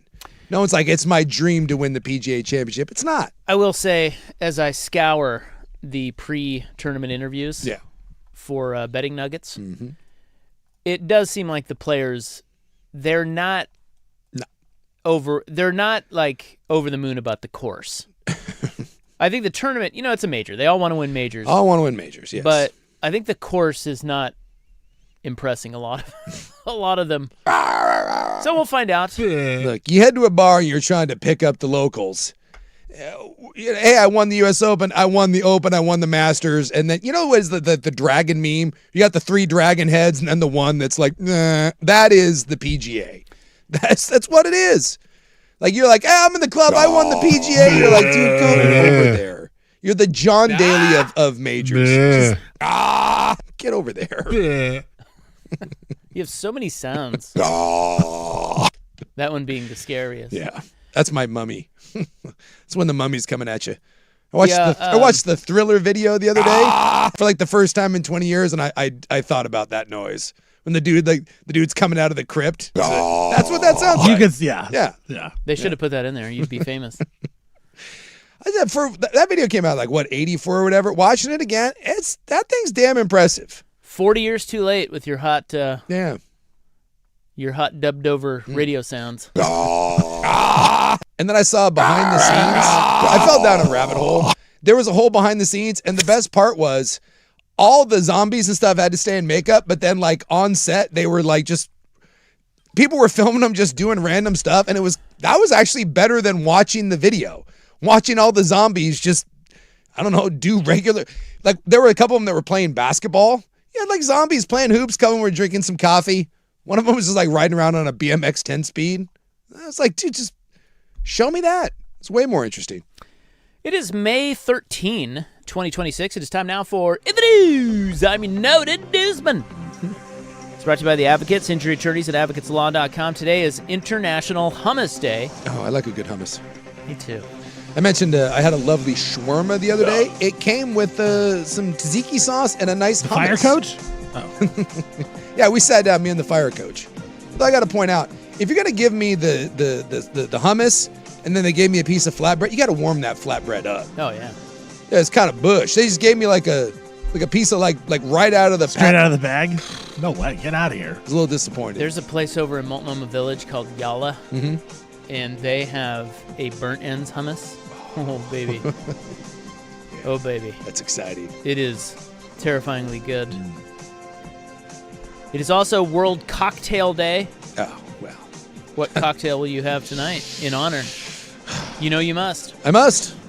Well, it depends. If I'm going home and I'm going to have one with dinner, it's cocktail. I can't just have booze. No, just cocktail. We're having an old-fashioned. Yeah. They're devout alcoholics. If I wait until the evening time and it's my dessert, it's going to be a White Russian. You know what cocktail I'm really into right now? What are you feeling? The paper plane. You ever had a paper plane? I feel like I have. What is the paper plane? So good. Bourbon based. It's like I don't know, it's just like a tastier bourbon forward cocktail. What is in the paper plane? 1 second.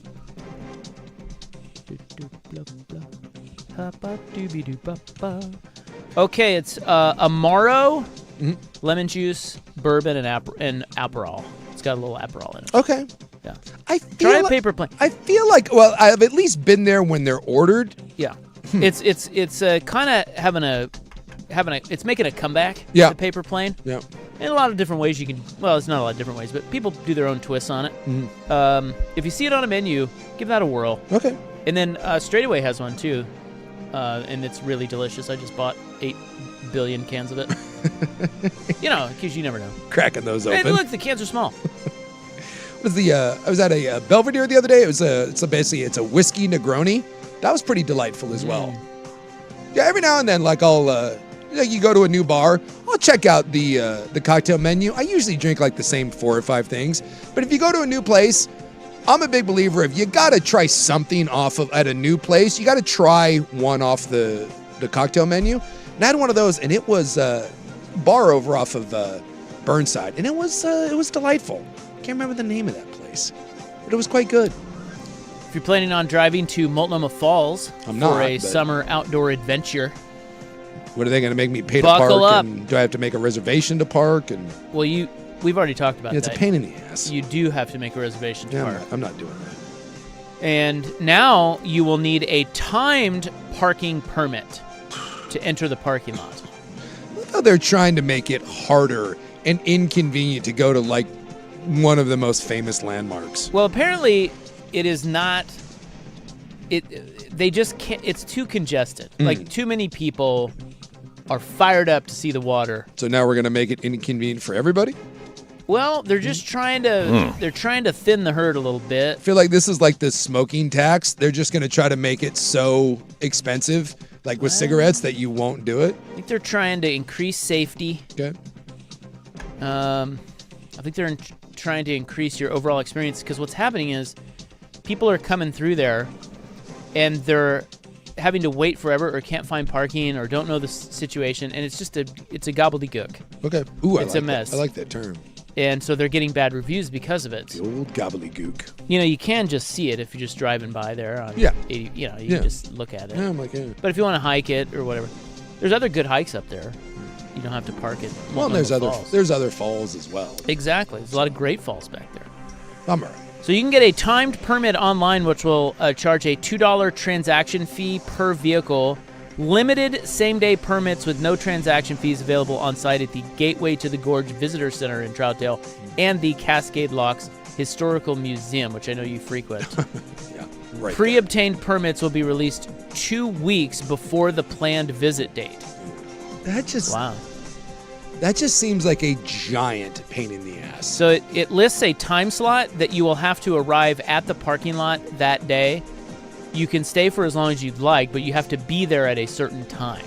Yeah. It does not guarantee a parking spot, and there are other transportation options as well, but they advise travelers to consider visiting Multnomah Falls before Memorial Day or after Labor Day when there are fewer people. Yeah, I'm good. I'm all right. I've seen the waterfall. Yeah. We've been there, done that. Yeah. We don't need to go there. No. Once I've seen it once, we're Am I good. right, Stevie Fire? I always think that You're that right. is an exclusive, like someone's from out of town and they want to see it. Do people that have lived here for a long time, is that still a thing? Is it talking about how popular it is? No, I think it's like you show people Yeah, I think it's you're in town. yeah. Someone's in town and Yeah. you show them. You take them out. You make there. it a day out of Like, it. hey, you want to check that out? You're And only here once. And I hate to tell you this, but once you've actually gone around and you've seen like other waterfalls, it's not necessarily the most impressive waterfall in the world. Go to once you go to Iceland and you drive around and then like you're like, we have what? No. Well, I can't afford to go to Iceland, Sook. I could drive to Yeah. Multnomah Falls. We could just drive out to Multnomah Falls as long as they have parking, which they don't. You can't drive it. Yeah, good luck. You good can luck drive parking. there. You can't park there though. Just look at it. Yeah, as you drive by. Yes, I was reading a story about this, and one California lady was like, "Yeah, we got here and we went to Multnomah Falls. You know, we've never been there." And she's like, "I was really surprised. They don't really have much infrastructure for all the people that want to see it." No. It's like, "Welcome to Oregon, lady." Yeah. Hey, we got like 3 things that people really want to go see, and we're going to make it as inconvenient. If you had to sum up like what we're about, hey, you got this thing that's cool, but we're not really sure why it's cool, but everyone wants to do it, and we're going to make it really difficult and kind of expensive and a pain in the ass for you to enjoy it. Welcome to Portland. Hey! Can we not pull our head out of our ass? Just I think you once? know the answer to that question. You answered your own question. That is true.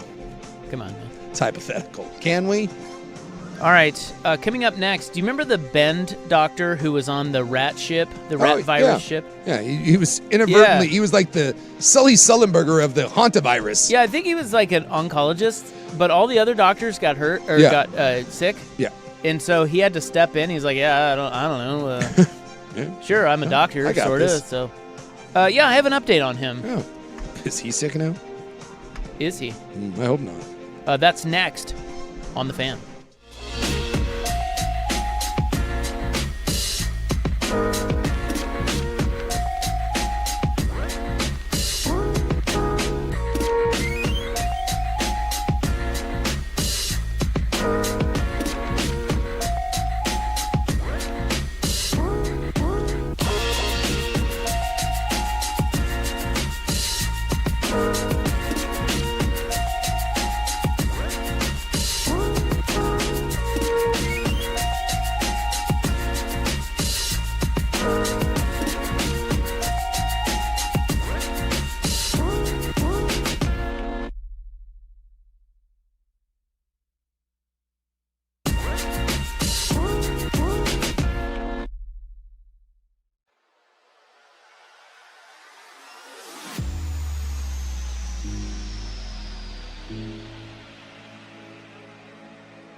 All right, please tab along. This is in the news for May 13, 2026, here on The Fan, Sports Radio Network.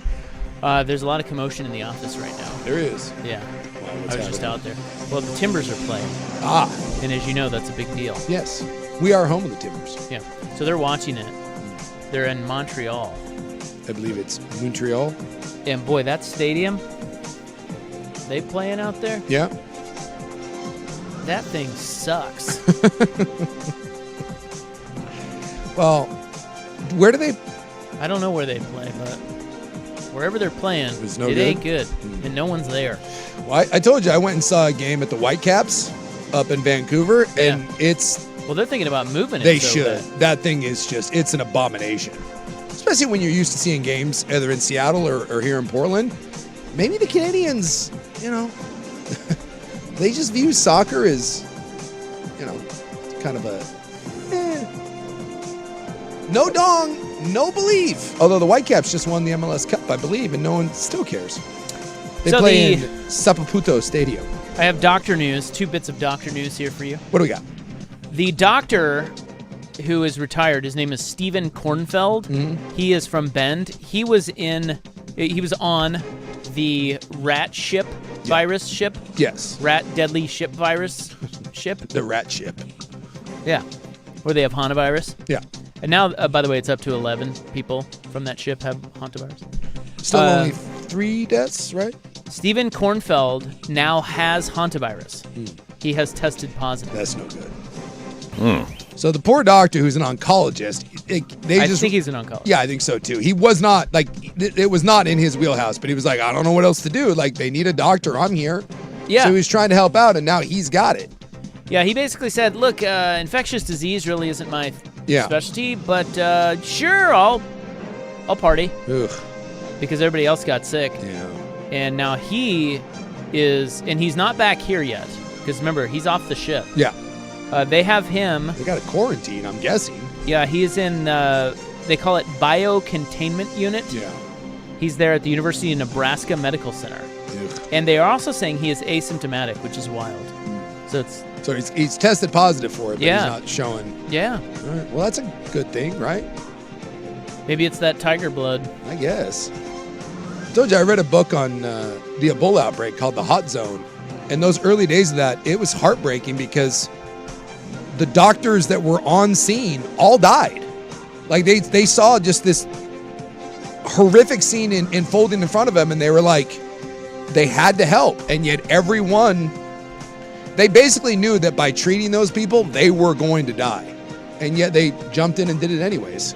It's a bold move. Like, whatever you think of what happens to this guy, dude, that guy's a hero. Yeah, he was on CNN last night, Yeah. and he said he feels great. Well, let's hope that, He feels 100%. well, fingers crossed. Tell you what, I'd have a little bit of a pucker factor, Yeah, though. totally. They're like, hey, you have hantavirus. You're like, I feel great, but I'm guessing that can turn pretty quickly. So he shared that he and several staff members aboard the boat took a number of swabs for hantavirus across several days in early May. Some of those tests were sent to 2 different labs in the Netherlands to be tested. He said one was negative and one was faintly positive. I was told the test was intermediate, but I think since it wasn't a negative, it's sort of being looked at as a potential positive. The Dutch authority communicated those results to the CDC, and here I am. So he may not even have it. Well, let's hope. It's like one of those COVID tests where you weren't certain. You're like, yeah, I don't know, maybe. Got a little tickle in my throat. That line's pretty thin. Except in this one there. My guess is they're keeping it in Nebraska for a while. He says he's there to be monitored closely. It's very secure. So if he does get sick, he will not spill any virus except onto the bed. When I'm guessing the people that are taking care of him are full geared up. You would think. Here's your other bit of doctor news. Lots of doctor news today. On the fan. Yes. An emergency room doctor was sentenced to a year in prison after he struck a man, drove around his unconscious body, and then walked into work 20 minutes later. I'm going to need some further details on that. Lake Oswego. Where did he strike him at? Like, so This was 2024. December. Okay. And he is a doctor in Portland. It's a hit and run. So his name is Kenneth Kolarski. He's a 59-year-old dude. And we're going to play a new fun game of how long should he go to jail. And I'll give you the deets of what happened here. Okay. So,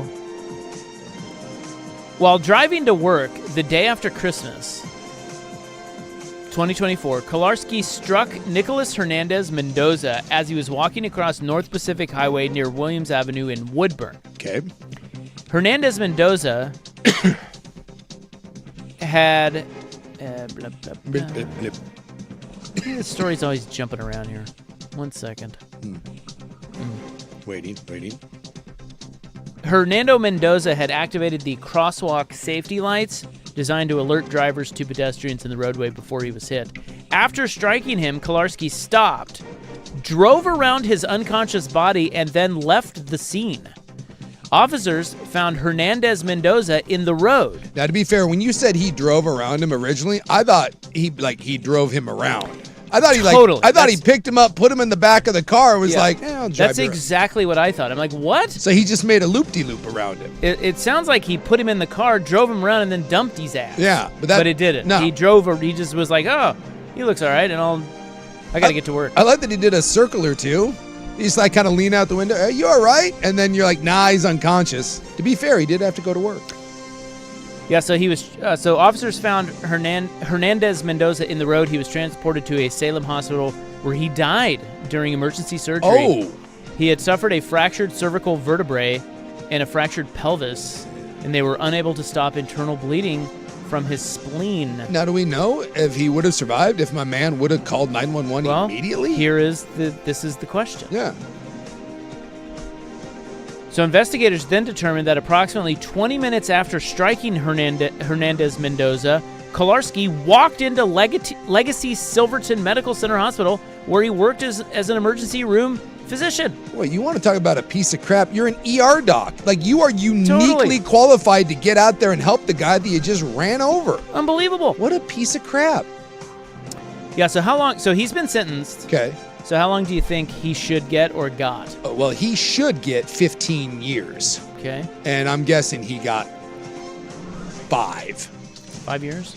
Dude, every time I see one of these sentences where it's not intentional, apparently you can kill people, and as long as you do, I didn't mean to do it, we give you we give you a slap on the wrist, and you have to eat pudding for a year or two, and then you get to go back to your family. Well, pudding is a sentence.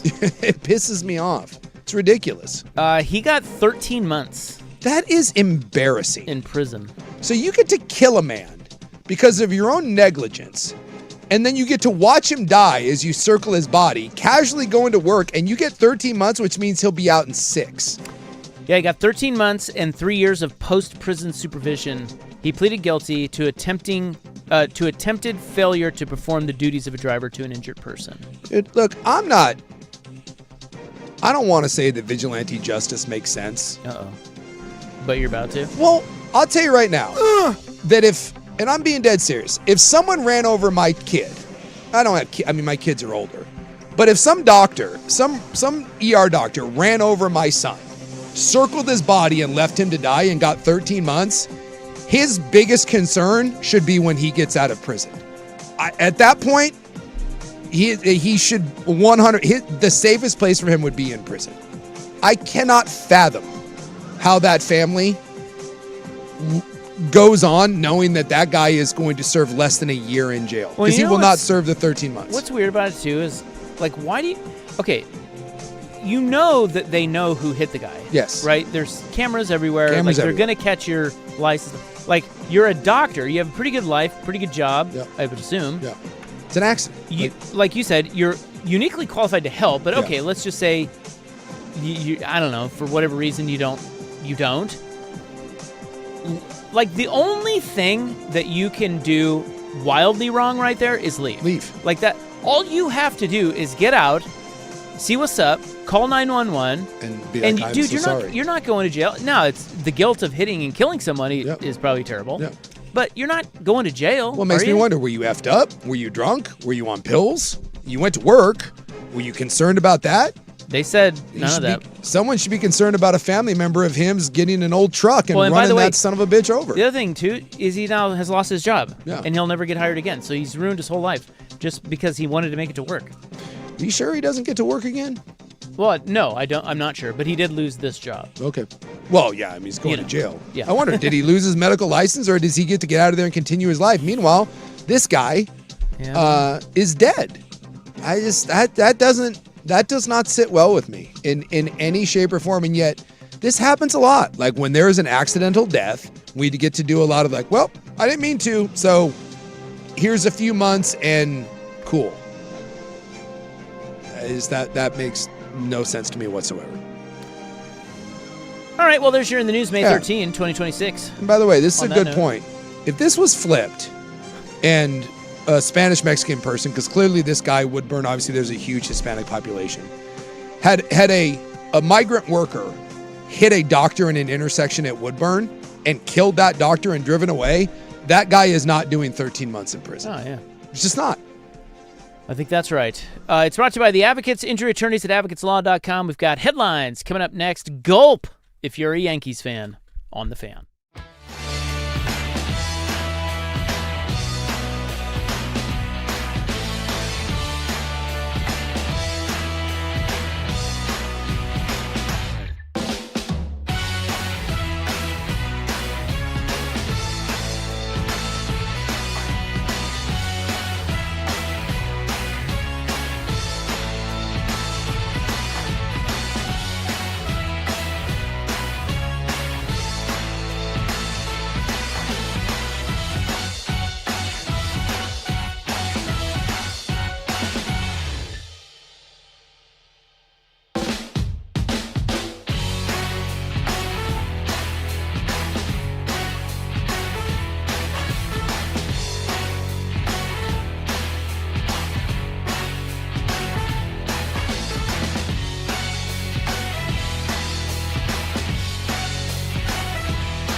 the George McCoy and Warren Allen Sports Desk, a Sports Center update on the Fan Sports Network, 105.1 FM and 1080 AM. First on the Fan, according to Jordan Schultz, the Super Bowl champion Seattle Seahawks, they will open up their season at home with the Super Bowl rematch against the Patriots. A rematch of the Super Bowl on a Wednesday. Nice little game there. Patriots rookie linebacker Quintavious Hutchins. He was arraigned today on charge of assault and battery against a family member. He has pleaded not guilty in that one. Yankees left-hander Max Fried, he was pulled from today's start to get the Orioles only after 3 innings because of soreness in his left pitching elbow. The ACC, they are backing the Big Ten's proposal for a 24-team college football playoff, saying that it gives the conference hope. The SEC, though, remains in favor of a 16-team playoff. OG Anunoby of the Knicks, he hasn't played since Game 2 of the Eastern Conference semis with a hamstring injury, but barring a setback, Anunoby should be ready to return for the start of the Eastern Conference Finals against either the Cavs or the Pistons. And speaking of that game, that's Game 5 tonight in Detroit. Pistons taking on the Cavs. Series is tied at 2. Detroit a 4.5-point favorite at home. I'm Stephen Vaughn from the Georgia Coy at Warren Allen Sports Desk. Don't call your mom. Call Georgia Coy at warrenallen.com.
Welcome back. Hope you're having a nice little Wednesday. We are your sportsmen.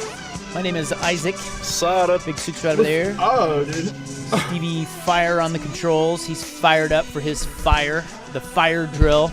Not going so hot as they won last night. 1-1. Break them up. But it was an exciting night at Moda. Mm-hmm. Very exciting night. And you know who What was an in exciting attendance? time. Did you see who was in attendance? Was that Chris Dudley? Maybe. I think I saw Dudley was sitting courtside, possibly the next governor of this fine state. No, God was there. God was there. Yeah. Really? That's right. How was where was God? Does he get good seats? Does he have to pay? Does he have to pay? Yeah. Or does he just No, show up he and they doesn't. comp? You think God has to pay? They just comp him? Well, does God have a job? Like, does he have legal tender? Yeah. I don't know. Or do Well, you just he show Well, is that up? a job? Is it a job or is it a duty? Ooh, I like that. He Could was be watching duty. over the girl. Who's the girl who hit the shot? The last shot? Sarah Ashley Yeah. Barker? Yeah. Yes, she I was believe just that's on correct. SportsCenter a little bit ago. Did you see that? I mean, did the not. Fire are making headlines here. She Nobody said, can believe they won.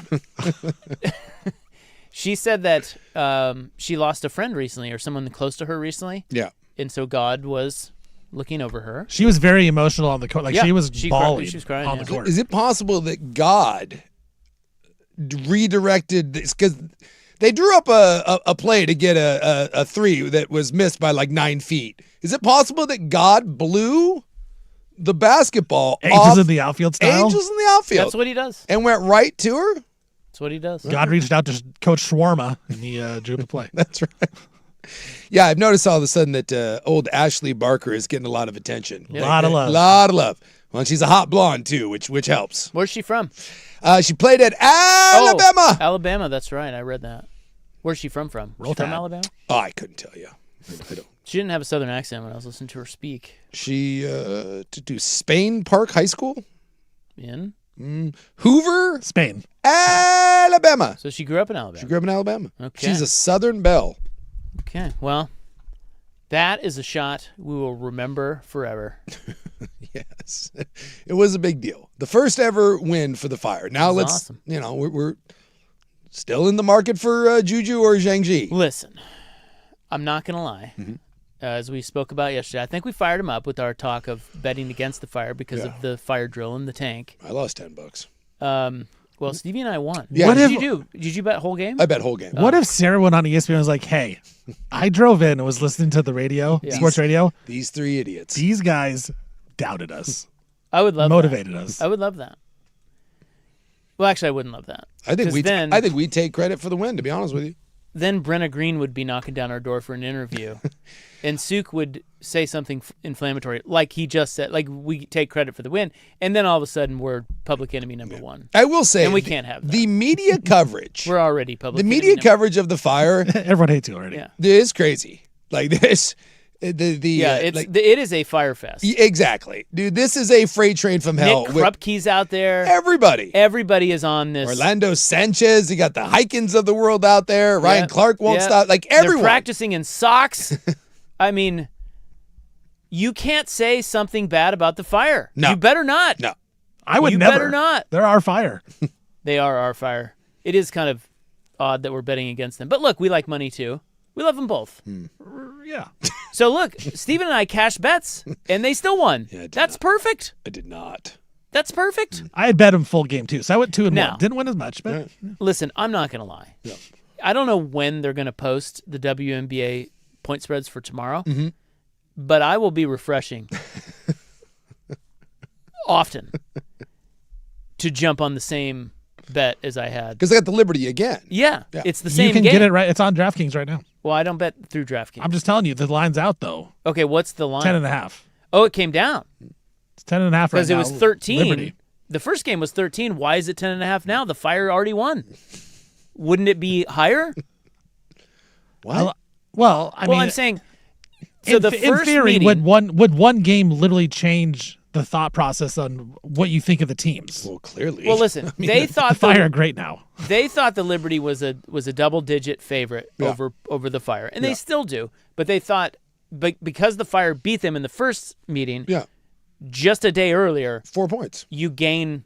Well, it's not 4 points, but you gain Well, 2. 13 2 down or to 3, yeah. Well, Because 13 was the highest. It was like 11, 12. it got up to 13. So it's pretty close.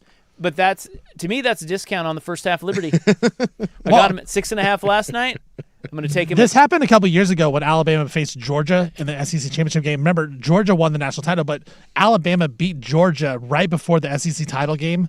And it was, or maybe it was the title game, then going into the playoff, they played each other. And the line was like Georgia set -7.5. Bama beats them, and it getting all the way down to 3.5. And then Georgia whooped them in the second match. So what we're saying here, there's some real value. It could We're be. It could just be overreacting. a one. Yeah, it's overreaction one-off. Because one game shouldn't. It's not going to change your power rating. What you're saying is it's time to double up Fade in the Fire.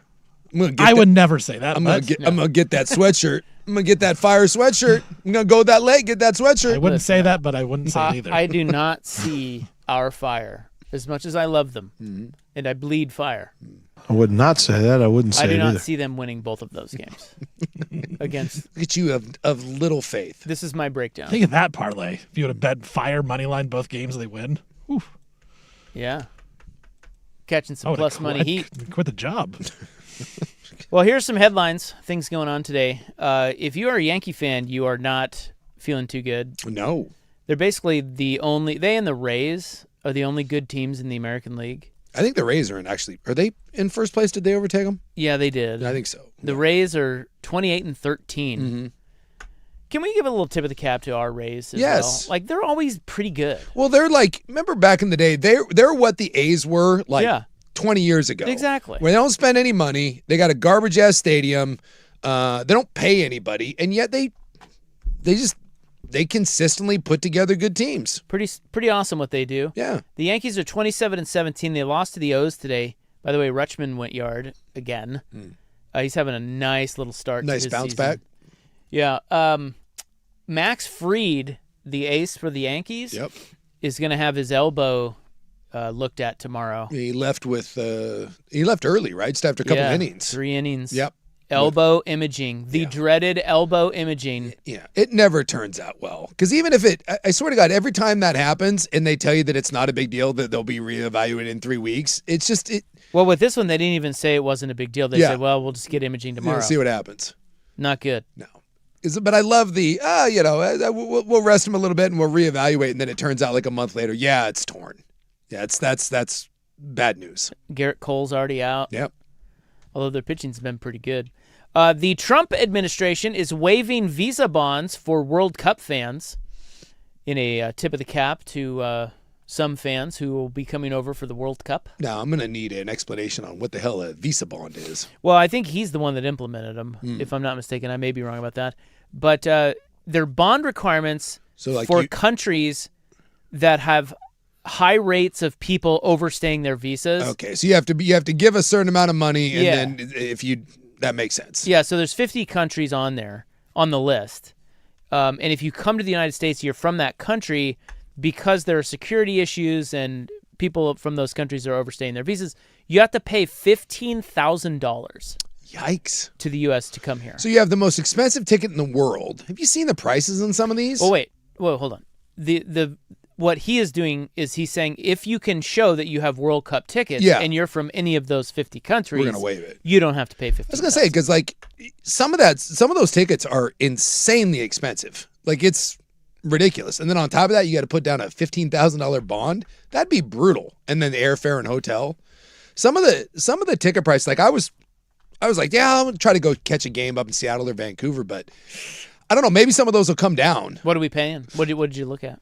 Face value on some of those tickets were like $600-700. God. Yeah. And like people were outraged. And you don't even know who's playing? Like, you can't. Well, you can't. I mean, it depends on where you go, but like, yeah, at the beginning, you'll know bracket play. You'll know the. But if you bought a ticket right now for $600, you don't know who you're going to be watching. I don't know that off the top of my head. Or is the bracket set? Well, I know the pools are set, but I don't know if the schedule is set. But you do know the pools, so you at least have a rough idea of what you're getting.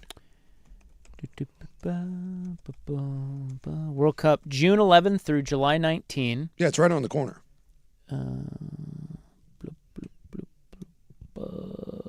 Yeah, I don't know. It doesn't say. The schedule's out yet. Yeah, so this is they're doing dynamic pricing on some of these. So the marquee teams, some of the prices are just ridiculous. So the group stage, the cheapest to get into anywhere for the group stage is $400. But with the popular matches, like with the U.S., to get in to see the U.S. right now. Where are we going to play? Do we know? Are we in L.A.? We do know, but I'm not 100% certain where it is. But they know where they're going. To get in to the U.S. match, and this is just group stage, early on, $1,900. God. Because that's the dynamic pricing. Are they good, U.S.? No, not really.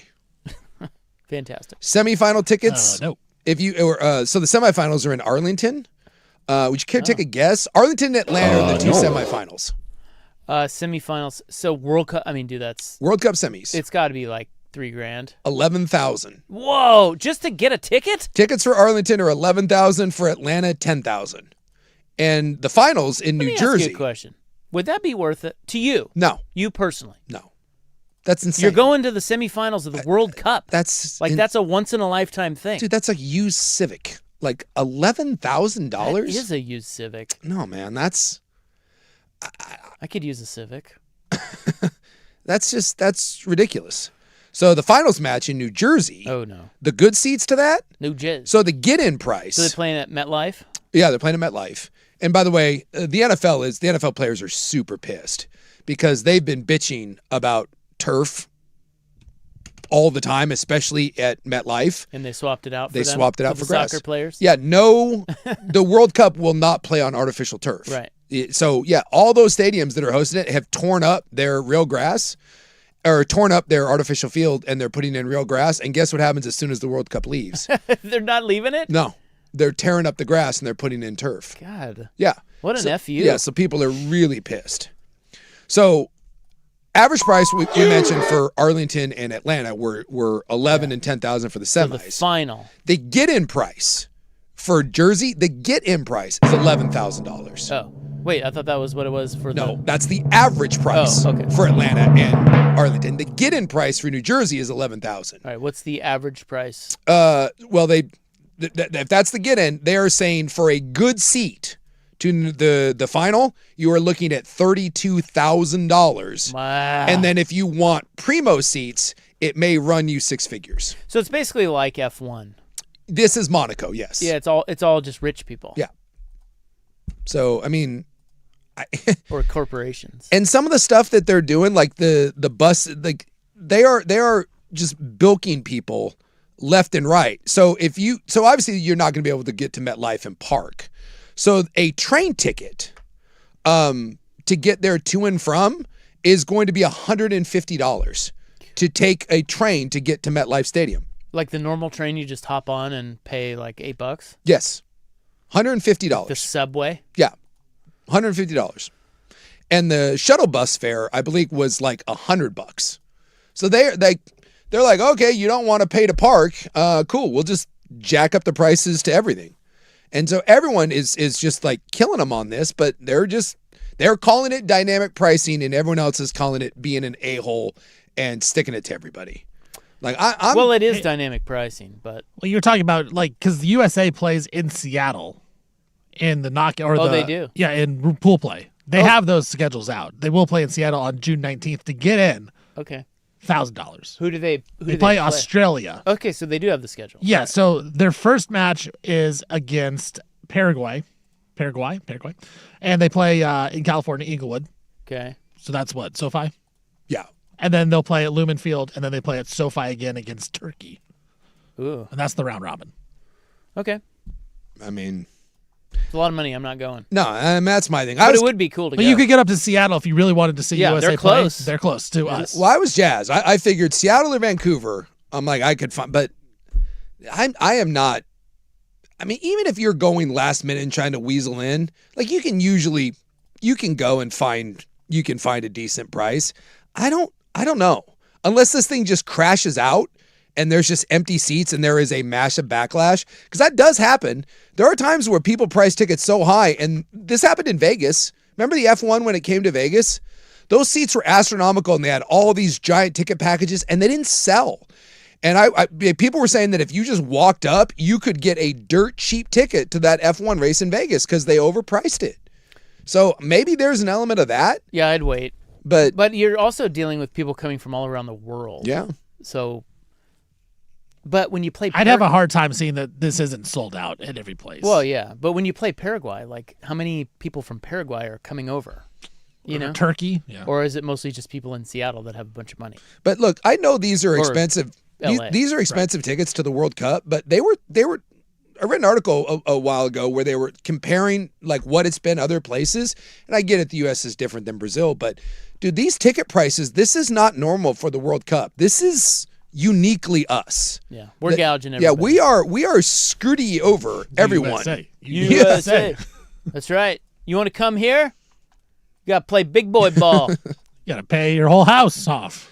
To us. That's right. To us, yes. Give us your house. Give us your house, and you can watch the game. You know, That's how it works. And look, You want to watch Turkey Sorry. USA? The match. this shouldn't That's right. this Get it surprise anyone, but it is disappointing now that championships, all-star games, like some of this stuff is literally becoming incomprehensible to normal.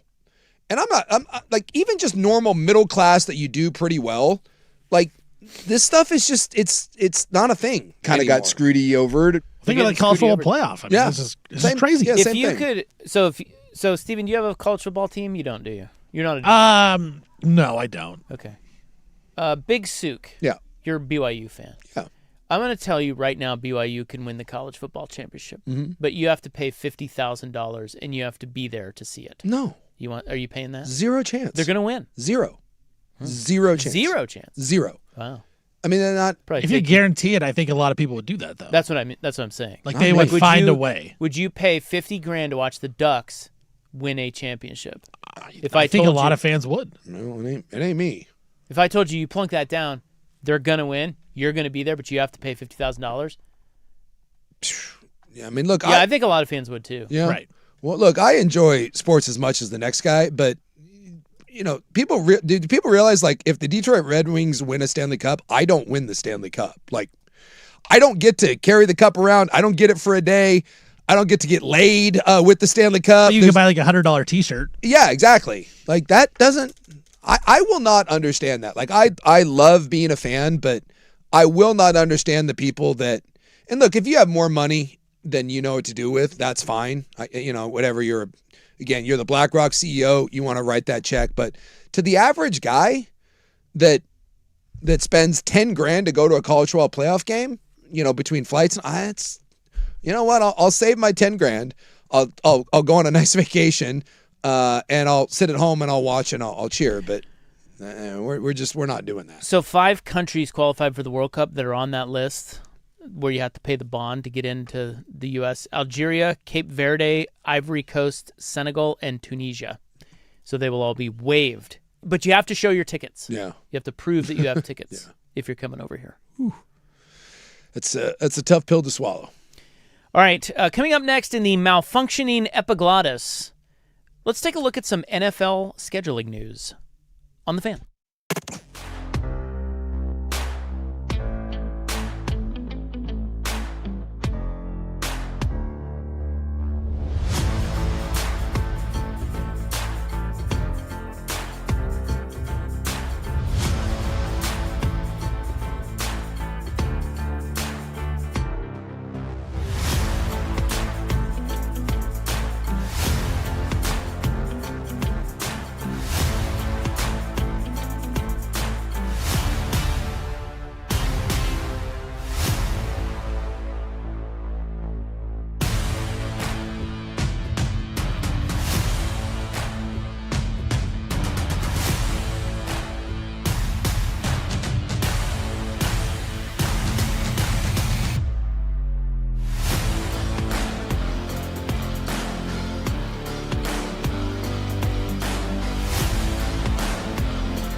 Now, from the George McCoy at Warren Allen Sports Desk, a Sports Center update on the Fan Sports Network, 105.1 FM and 1080 AM.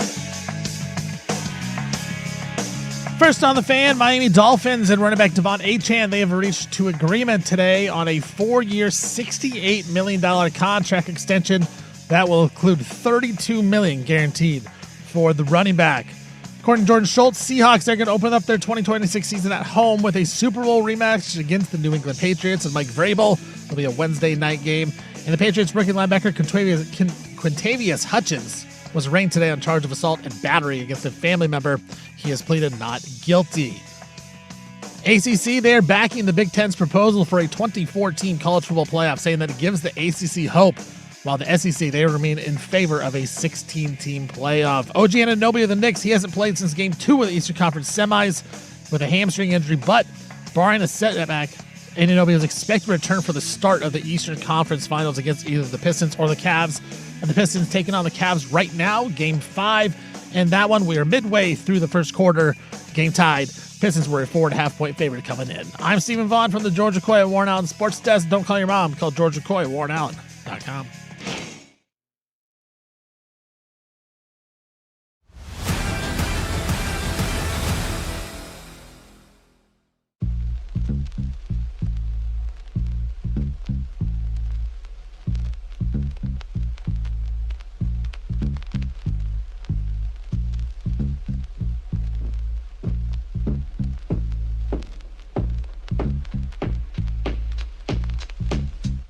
All right, before we get to NFL scheduling notes, as the full schedule will be out tomorrow. So it'll be probably Mike Francesa's favorite day of the year, don't you think? I could see him winning this game. See him losing this game. I could see them winning this game. I could see them losing this game. Not the best in the business for nothing. Big deal. Win, loss, win, loss. Before we get to that, the Pistons and Cavs are underway. Mm-hmm. Did you see what Dan Gilbert did tonight? No. And I was not aware that Dan Gilbert was this beloved in Cleveland. Okay. But he is. I guess cynically, I just assume that all owners are kind of have a pretty. I don't know. Gilbert's been in the news in the past, like way back in the past about. Well, I remember he got into a pissy match with LeBron when he left the first time around. And he had to mend those fences and. Yeah, so I don't know. He sent his one hot daughter up the one time, then he sent his son in the little bow tie. Apparently, they love Dan Gilbert in Cleveland. Okay. He's like the most fan-friendly owner in sports. Did you know that about him? I did not know. Yeah. Apparently, he loves the fans. Well, and the fans love him. What's that about? That's not here. Don't come to Portland. You're going to get Dundoned. That actually happens? So, apparently it does. I guess he bust 8 loads of season ticket holders, like 400 Cavs season ticket holders. Okay. He bussed them to Detroit. Includes tickets, food, beverage, entertainment, everything. He just took them to the game. Like win a contest sort of thing? No. Ballmer did that last year for the Clippers in Game 7. They took a bunch of the guys because they have the big wall with the Clippers. Sure. And he took all those fans to Denver for Game 7. So you just got to get an email like, hey, you want to? Hey, you want to go to the game? That's pretty badass. That's cool. That's amazing. And we can't take our bench players. What the hell, Dundon? The Cavs take their fans. We can't take players. Hey, how can you win doing that? It's ridiculous. You can't. You think Discount and Dundon will do that when the Blazers make the finals? Maybe even just the West. You can't win this way. I don't think it's going to take a full roster. Hey, Young, stay home. No. Yeah, like, does it really matter if the big tariff? All right, it's like. Although if we're getting blown out, how do we wave the white flag? You can't. Yeah, that's you right. Can't. You can't. If Young stays home, the big white flag, what are we supposed to do? Because that's the official mark of okay, we're good here. That is cool. I did not know that. I didn't know that Gilbert did that. I guess he's a badass in Cleveland. Everybody loves him. Yeah, occasionally you do get owners that are beloved. It doesn't happen that. Like I think Cuban was a beloved guy in Dallas, right? I think so. They liked him for the most part. Yeah. I'm trying to think of like owners. Like I don't know. Like, does Dallas like Jerry Jones? Ooh, I don't know about that.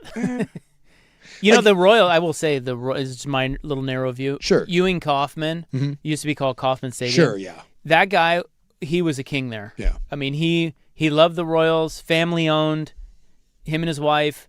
and he was rich, and he spent money, and they won. That was like the '80s Royals that you watched, George Brett and all those, the '70s and '80s. He was the man. Ewing Kauffman. Well, up in Seattle, they really like Paul Allen, and then Jody Allen, the best owner in sports. They like Jody. Well, I think Paul, for the most part, when he was here, I don't know, beloved, but I think Blazer fans liked Paul Allen. I feel like Robert Kraft can do no wrong up in Boston. Yes, that's a good one. Robert Kraft is he's a saint. And then there, I would imagine 100%. you mentioned Ballmer. I would imagine Clippers fans love Ballmer. I would Like guess the they do, Clippers yeah. are the worst franchise in sports until he came along. Yeah. And he bought him a super high-tech arena. Yeah. And Well, the Bus family was beloved in Yeah. L.A. That was a big deal. So it can be done. It just doesn't feel like our owner cares about being liked. In fact, everything you read about him is that he doesn't care about being liked. But ultimately, if you win, then no one cares. Let's give him time. He's Exactly. he hasn't even been here yet. No, it's just like everything you read about no, him. I'm judging. Oh, actually, that's not true. He's here once. That's right. Oh no, that was on the road. It was a road game. Has Hey, he- hey, No, hey, he hey, was hey. here. Was he? He's not buying the employees lunch 5 days a week. Sorry, it's 4 days a week. Ridiculous. I did hear that. You know what he should do? At the Start. 4 days a week at the corporate office, free lunch every day. He's not buying those anymore. How dare him? Yeah. So it's true that the free lunches are going away. That's what I heard. I had heard that the corporate office was getting free lunch 4 days a week. And honestly, That's unbelievable. and And honestly- he's taking that away, and they are not happy. Can you about imagine it. Odyssey giving us free lunch 4 days a week? well, and let's be honest, whether he takes lunches away or not, all it takes is one person to say it, and then 19 local media people will jump on it. and be An like, Odyssey station. That's what happened. I mean, seriously, I was told that, though. who gets free meals every day at work? Apparently the Blazers. I was Not listening. Do the anymore. Nike people have to pay for those, don't they? Yeah, there's a cafeteria there, Yeah, but you have to pay you have for to pay it. for It's a it. nice Not the cafeteria, Blazers. though. I was listening, speaking of God. like cheap crap, I was listening to the Spurs and Timberwolves on my way home last night, and I caught On the the Fan Sports Radio Network. was it on the Fan Sports Radio Network? Just say yes. Yes, it was. Sure. I believe we were airing the Timberwolves broadcast on the Fan Sports Radio Network. Don't ask me how, but we were. And we always make fun of like the cheap organizations and like their stupid deals. The Wolves have it where if the Timberwolves, this was their big thing, if they hit 11 3-pointers, 11, you get a free medium fry from McDonald's with a $3 purchase. And they kept promoting that. They must have promoted that thing like 5 times in the 25 minutes I was driving home. And I was like, you want to talk about the crappiest? First off, how many, is 11 threes? Is that So Minnesota averaged 13.8 made 3-pointers a game this year. okay, so you get 11. So if you, that's their big deal. Is So basically every game, you get it. so you can get a free medium fry, but you have to go and buy McDonald's. So that's their big. Medium fry can't even cost $3, can it? I wouldn't think so. So you have to buy something else. You got to buy something else. And why a medium? Can I they, don't. can they not spring for a large? That was kind of my part. Jesus. Doesn't the medium come in like the little paper Yeah, basket? like that little cheapo thing. I just thought about, is everyone mad at the Duntonine of the world? I kind of laughed at that they were like, oh, the Timberwolves 11-3. I stand corrected. A medium fry McDonald's in 2026 costs between $3.19 and $4.39 depending on location. Get right the hell out of town. All right, so you got a BOGO. So you're buying Yeah. one medium fry and you get one medium fry for free when they hit 11 threes. Oh my God. Is that like the worst way to spend $3 on earth? That's probably not Dude, that is the worst. Yeah. Are you serious? That it's I Google that's what AI says. Dude, fast food is bananas right now.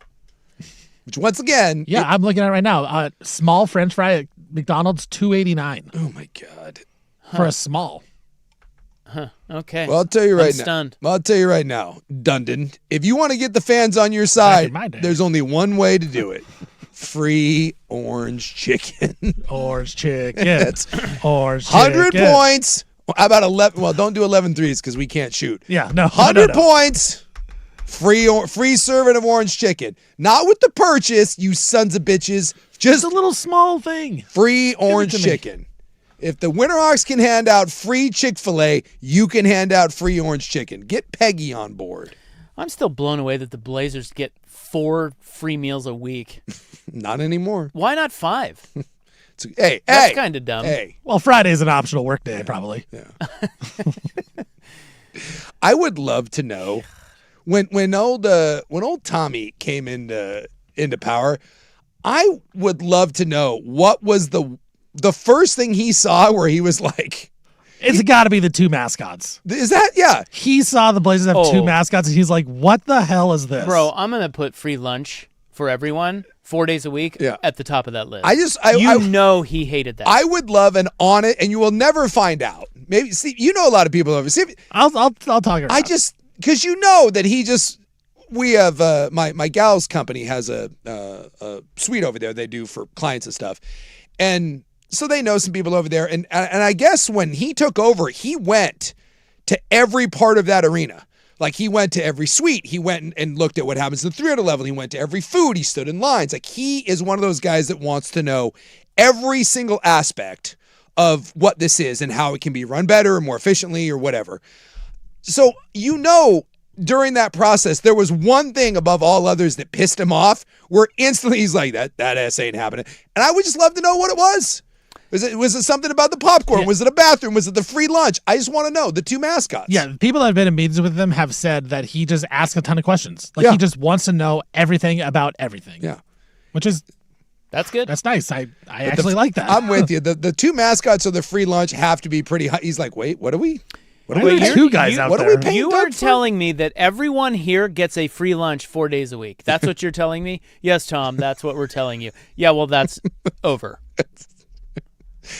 People are going to be unhappy, and he just gives them one of these. He does the Dr. Evil, shh, shh. But Tom, shh. Before you say anything, just know, shh. This one's for you. It's a preemptive shh. Can we do one to shh? By the way, we've been here 20 plus years. Where the hell's our free lunch? How many free lunches have you got in 20 years? Bro, That's been a while. I'm telling you, how many companies, I'm still floored by it. How many companies do that? You know, I've never even heard of that. Michael's company gets snacks. They have a- Really? yeah. Free? Yeah, they have You have a a little candy over there, I guess. yeah. We little get almond we Rokas. get almond roca. We get as much That's only almond. because we got like 8 billion pounds of it for free. Yeah, we get as much almond roca. That's as, all the free stuff I've ever gotten here. Yeah, I went to they renovated their office, and so they gave us a tour, and they're like their break room, it's fully stacked with, and it's not meals, but full on snacks, and I kind of was like, oh, this is nice. You had some peanut M&Ms, some licorice, some like some fruit and nuts, some seltzer waters, some like Diet Cokes, you know, peanut butter pretzel. Think Costco. I think Right. they go to Costco and they load up on the Little snack the areas, snack yeah. section. And I was like, ooh, this is nice. You know, I will say, I can go to Odyssey and they would tell me they'd pull a Dundon. well, in defense of Odyssey, didn't we for a hot second, this was before Steven got here, but didn't we have a little committee that did Yeah, they did little yeah. snack baskets? Yeah, I think Remember Kim that? just paid for that out of her own pocket. Oh. and she is now dead. She is gone. She has been murdered. Yes.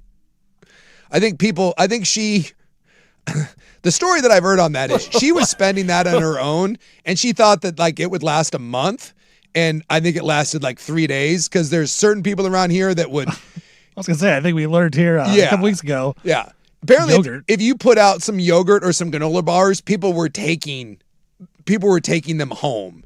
And so I think she did it for all like 3 months and was like, yeah, we're done. Hey, honey, they brought food in. I got grocery shopping for the week done. Yeah. Yeah, if your company Joe like Fisher. What? if your company brings in like a cube of Diet Coke, you don't get to take that cube. You don't get to take 12 of those home and be like, well, it's for everybody. He said it was ours. Okay. Joe Fisher. Yes. Well, we blew through it there. That's the malfunctioning epiglottis for the day. Talking about Dan Gilbert got us sidetracked. Okay, the creatine cramps include NFL scheduling news next.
All right, now to NFL scheduling. Well, this will be a little primer for tomorrow.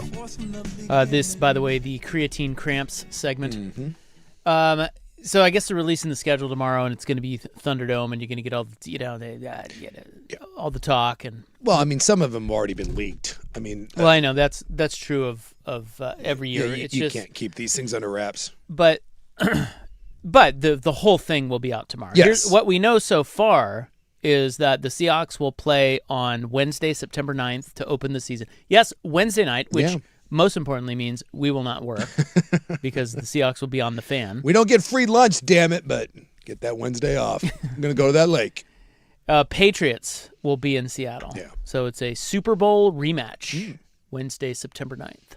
Well, that is a fairly common thing at the start of the year where we get the Super Bowl rematch, and then we get to hear about how the Patriots are looking for revenge, as if winning meaningless game one does anything about the ass-kicking you took in the Super Bowl. Will Mike Vrabel be the coach?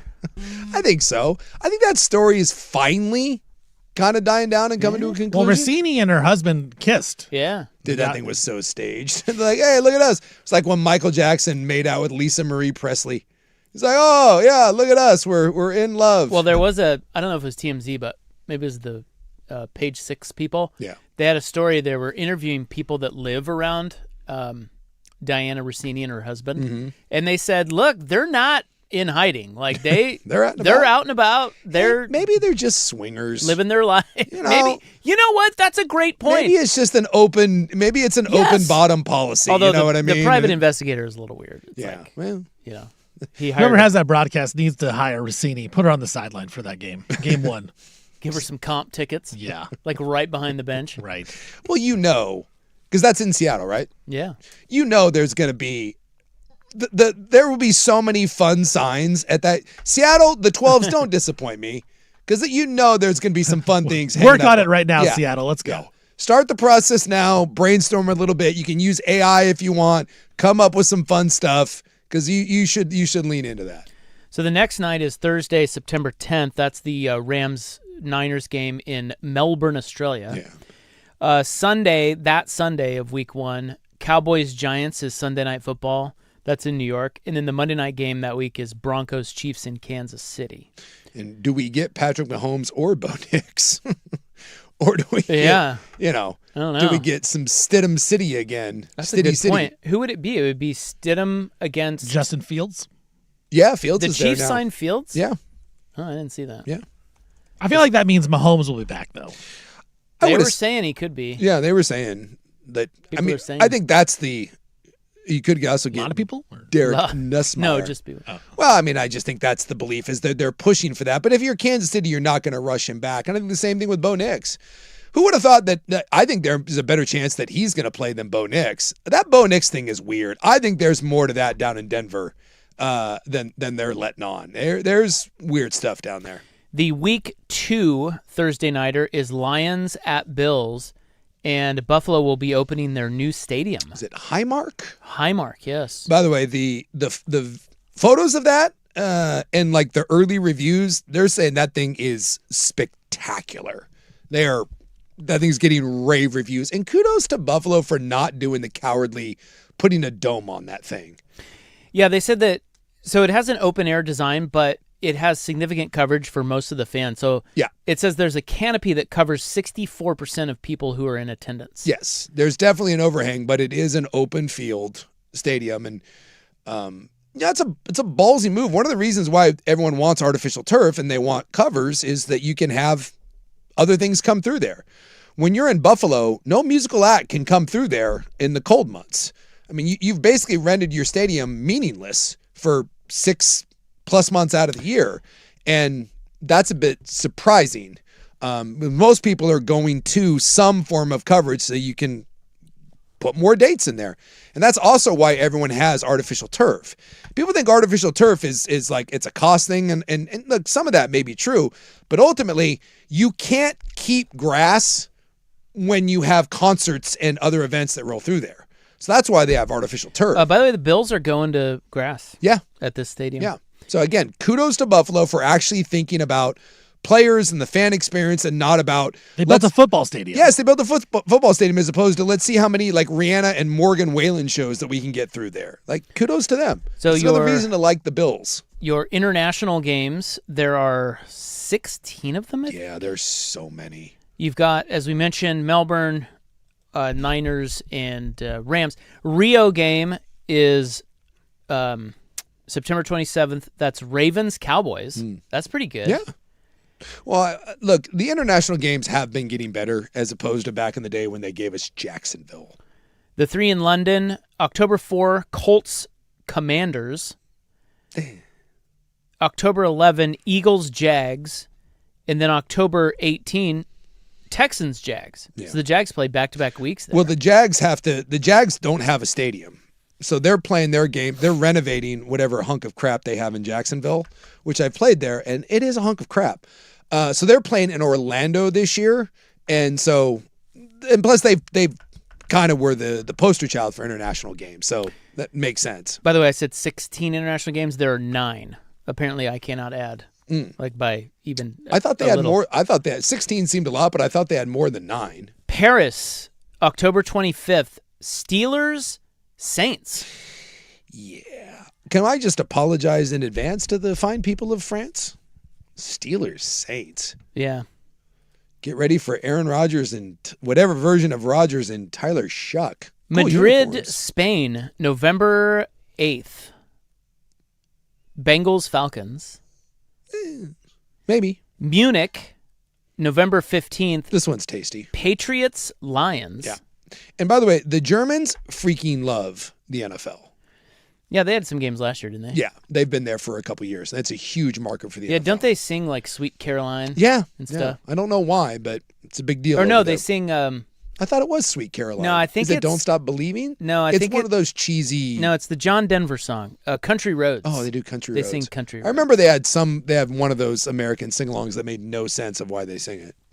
And then Mexico City, November 22nd, Vikings Niners. Yeah. By the way, the Niners can't be happy. I mean, already they have one of the worst travel schedules in the NFL, being on the West Coast, and now you're sending them to Australia and Mexico City. That stinks. That's a tough beat. Maybe they can go to the Japan club that's charging Americans $300 for cover in Mexico City Mexico City is not just a hop, skip, and a jump. That is a significant flight. and party. Yeah. I don't think that's the goal when you're down there. Oh, it isn't? All right, there's a little bit of scheduling news that we know. We know more than that, but you know, Tomorrow we'll get You the full release. like it's not worth going into each week. But yeah, tomorrow we get the full release, and then we can see if the Seahawks are going to win another Super Bowl. I also don't understand the Dolphins, who have no players at all. They have 0 players, Yeah, they are not good. Well, they have one player at least. Well, I guess they have so two. they have players. They're just not very good. Yes. So they signed the most expensive free agent quarterback on the market in Malik Willis. And then they just signed Achane to the 3rd richest contract for a running back in the NFL. They gave him 4 years, $64 million. I don't understand what exactly the Dolphins' plan is. He's pretty good, isn't he? Yeah, but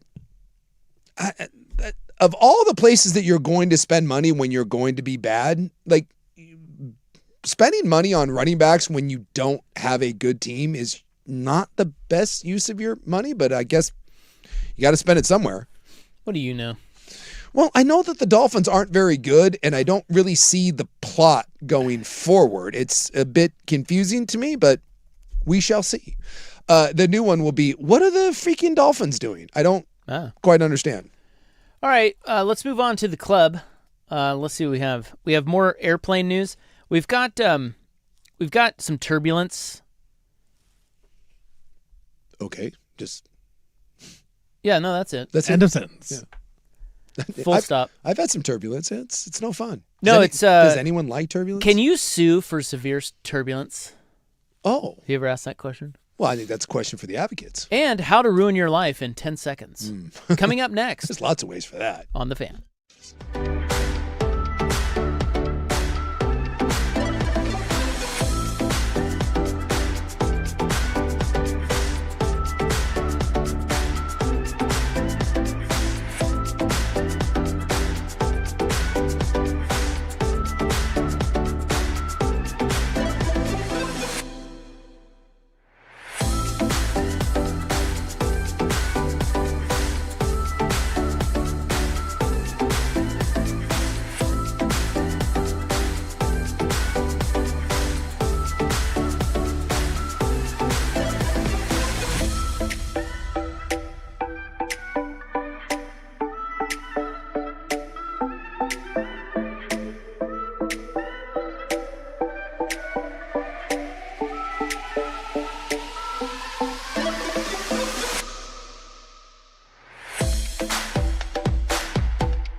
Now, from the George McCoy at Warren Allen Sports Desk, a Sports Center update on the Fan Sports Network, 105.1 FM and 1080 AM. First on the Fan, according to Jordan Schultz, the Seattle Seahawks, your Super Bowl champions, will open up the 2026 season at home with a Super Bowl rematch against Mike Vrabel and the New England Patriots. It'll be a Wednesday night kickoff. But the Patriots, their rookie linebacker, Quintavious Hutchins, he was arraigned today on a charge of assault and battery against a family member. He has pleaded not guilty in that case. Dolphins and running back Devon Achane, they have reached an agreement today on a 4-year, $68 million contract extension. Includes $32 million guaranteed for the running back.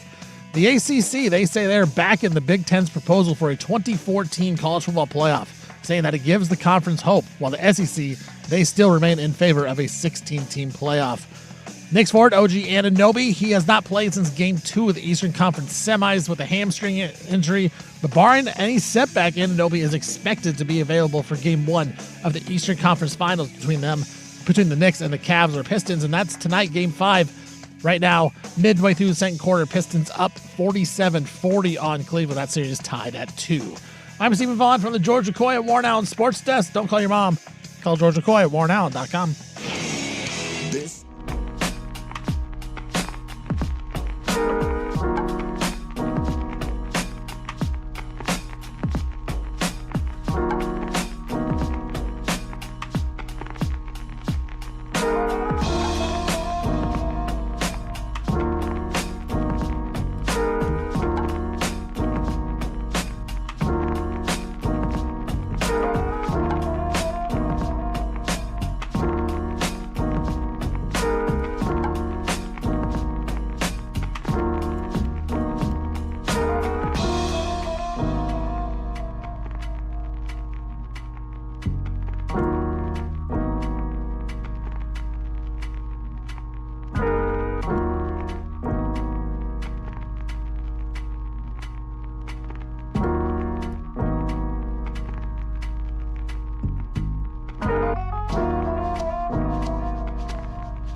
Get off my porch. I'm old. I am dying. I'm a man. I'm 40. You fingering that is making me very uncomfortable. Did you just wink at me? I like to keep it spicy, man. Flip the double bird to the great white. What is happening? I have concepts of a plan. I need to see It's time Dawn. for the club, baby. On 105.1 and 1080, The Fan. No dong, no believe. Am I bogging you, Ron? Pleased to have you along for this wild ride. It's a regrettable. It's What? a regrettable statement. The dong one? Yeah. No dong, no believe. Look, I stand by the statement. It's just, you know. It's a good drop. It's good, yeah. No dong, no believe. Do you say belief or believe? Believe. Sometimes you need to see it. You can't take someone's word for it. I need to see dong.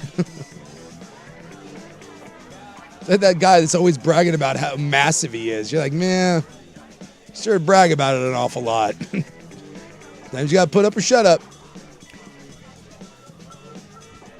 Can you sue for severe turbulence? I hope so. Although I'm guessing Black dong? no. I've only had one case of severe turbulence, and I think my limitations have run out on that. But I was injured. I was cut. Sue for a cut? That was a decent one, you know. I don't think I got stitches. They did the little butterfly closures. It was scary, though. I thought we were cooked. It's the only time I've really thought, you know, we were in some trouble. I've been in plenty of bad turbulence. Like flying to Hawaii always sucks. That's always rough. But I've only had one where, like, the drink cart comes out and, like, I flew over the seat in front of me and the air, the overhead bins, and then the little masks drop. And then you're trying to put on the mask, and they tell you don't need to put on the mask. It's just the jar, like, the jarring. When those masks comes down, you're like, oh, hell, I have to get my hands on one of those. And the guy had to come out and be like, you're fine. Like, Yeah. It's not depressurized. Is there another thing that is fairly common that is that scary? You know, like No, that's Like, you're 30,000 feet in the air. Yeah. Some bad turbulence. We've all experienced bad turbulence like that. And I haven't had it where the masts come down, so obviously yours was worse. But, people have been in, like, severe turbulent situations where the plane drops and it gets wild. Yeah. Can you think of anything else where it's pretty normal, it happens, you should be fine, but yet you instantly think you're going to die? That's maybe like if you're out in the ocean, like a drowning, like if you've ever had like a cramp or you're struggling to stay above the water. That's probably, you ever been trapped underwater and like you, for whatever reason, like you don't feel like you can get back up? That feeling of your breath, like you don't know how long you can hold it. But more people have had turbulence than that. But everyone's had that feeling at some point where someone's either holding you under the water or for whatever reason you're trapped and you can't come up. That's a pretty rotten. Maybe like getting waterboarded. That feeling of that. I mean, you're not going to die, No. but it's a terrible feeling. Yes. Well, the woman who says she was injured when an Alaska Airlines flight from Seattle to Phoenix hit severe turbulence in late 2024 has filed a lawsuit. She's alleging the airline flew into dangerous conditions despite repeated warnings. Now, I don't know how she would know that. Yeah. Would you do your own? Well, she did her own research. She listened to Joe Rogan, and then she listened to Sean Ryan, and then she went and looked at some weather patterns and was like, no, with all the aeronautical knowledge that I have, you should not have flown there. So she says the plane flew into severe turbulence and violently and dramatically plunged, dropping about 200 feet in a few seconds. Okay. Now, there are going to be red flags all over this. Sure. I'll just warn you now. Yeah. Do you fly into severe turbulence? Like, I mean, I know that pilots know when other planes have flown through turbulence, they report that. Yeah. They say, hey, this area is bumpy this or whatever. is going to be bad. But do you don't know, like, it's not like it's the same. It's air. So it's not like, you know what I mean? Like, if one plane flies through some turbulence, that doesn't necessarily mean it's going to be the same exact turbulence for the next plane. It is a valid point.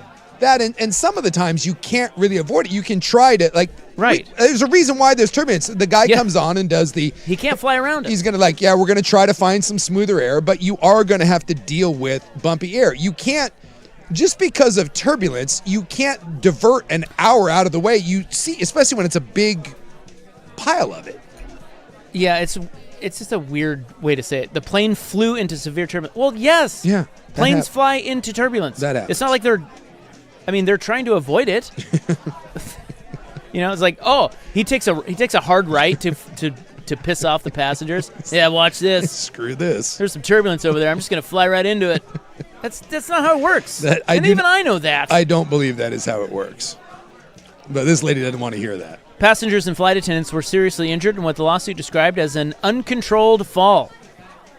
Again, not true. Yeah. The plane is under control. The complaint says passengers' heads were slammed into the ceiling of the cabin, even though they were wearing seatbelts. The lawsuit says that as the woman's head hit the ceiling, her cell phone flew out of her hand, her earbuds popped out, her drink spilled, and she started crying. Well, honestly, this sounds what happened to me. What of that is any, like, you're suing because your head hit the ceiling, your earbuds popped out, and you spilled your drink? What? This lady sounds like a bitch. What do we do? So she's not injured. The lawsuit says the woman suffered head and neck injuries and also witnessed flight attendants screaming in agony and bleeding profusely and laying on the floor. Oh. The woman also heard another passenger say something like, "This looks like a war zone." Again, why is that in there? We're being a little overdramatic here. The complaint alleges negligence against Alaska Airlines for flying the aircraft into danger despite known hazards and repeated warnings, along with other alleged safety failures. Again, airlines have the highest duty of care for safety of their passengers. Safety should come before schedules. The lawsuit also argues the airline should be aware that turbulent-related accidents are the most common cause of injuries to commercial airline passengers. Yeah, I think they've got that figured out. You're telling me that the airlines aren't aware? That's why they tell you to sit your ass down. And by the way, if she was strapped into her seatbelt, how did she...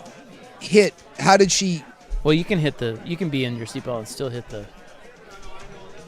hit How? your head. How? Well, you get. I mean, it's just. But the seatbelt literally keeps your ass. That's why Well, you it probably have wasn't. the seatbelt. It probably wasn't tight. Well, that's her fault. Well, yeah, but you can't. You can hit the top and still have your seatbelt on. So when I hit my head and I went Yeah, over the you seat, said you didn't have your seatbelt. I didn't have my seatbelt Yeah, on. but you can still get injured with your seatbelt on. I find it interesting that you're able to hit your head in your seatbelt if it's pulled tight across your lap, as they're telling you. This lady's just looking for a cheap payday. I hope Alaska gives her $0. She says, as the woman, the complaint says, as the woman was preparing to exit the plane, a flight attendant was still lying on the floor and was begging paramedics not to move her. The woman said she was worried the flight attendant may have been partially paralyzed or otherwise permanently injured. Did you notice that? Okay, so that's the end of the story. Yeah. By the way, it doesn't. It seeks damages for her injuries, medical bills, and emotional trauma. Yeah. But it doesn't specify an amount. Did you notice that everything in there was kind of like? It's vague. Yeah, like. Well, I thought maybe she was partially paralyzed. Yeah, you thought. Turns out she had a bloody lip. And by the way, the lady who you thought was paralyzed isn't suing, but you are. So basically, it sounds like you're suing because you think other people might have been injured and it scared you. As someone points out, She spilled her drink, Jason. She spilled her drink. As someone points out, the NOAA puts out turbulence alerts that are the size of 3 states. So another person's like, would you like to fly around the Rocky Mountains to avoid turbulence? If you're going to Hawaii, and where would you like to avoid the trade winds? Go east. Yeah. What a schmuck. Yeah. So I guess you can sue for severe turbulence. I don't know if she'll get any money. I doubt it. Hey, her earbud fell out. So Earbuds. Both of them. They didn't even say if she found them. Now, I will say, to be fair, the turbulence that we had was when I was with the Buccaneers. That was the scariest thing I've probably ever had happen to me. For 30 seconds, I thought I was going to die. I thought the plane was going down, and everyone else did too. Grown men were crying, and we weren't flying through turbulence. Easy, Tiger. There was no like, hey, sit down, buckle your seatbelt sort of stuff. We were going along, and all of a sudden there was that tail whip. And it was bad. That was rough. And I've seen a lot of grown, tough football players that thought that was a kiss your ass goodbye sort of moment. But I don't think anyone thought to sue. One of the stewardesses got hurt. The drink cart took her ass out. Like it like ran her over. So she did not serve the rest of the flight. She was because I was in the back because I sucked, and that's where they put the losers back by the can. And she just got propped up on her little seat. And Yeah, I remember my worst turbulence was Vegas. Yeah, Vegas is usually pretty bumpy. And it was pretty bad, and I was sitting, and I was in a back row by myself because that's also where they put the losers when you go to Vegas. Yeah. And the flight attendant had to sit down and strap in because it was getting so bad. That's the one that gets your attention.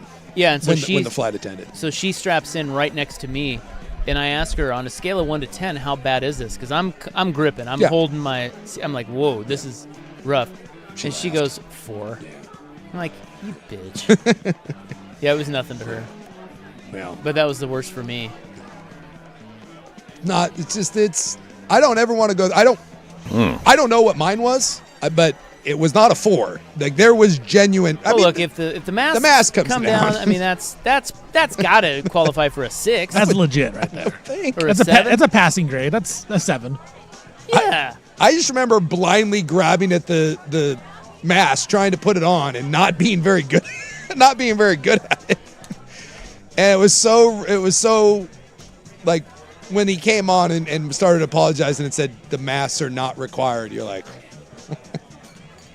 This is why I left mine on for at least, I left it on for a little bit just to make sure. I was like, you telling me it's not required, but I'm going to leave this one on here for a little bit.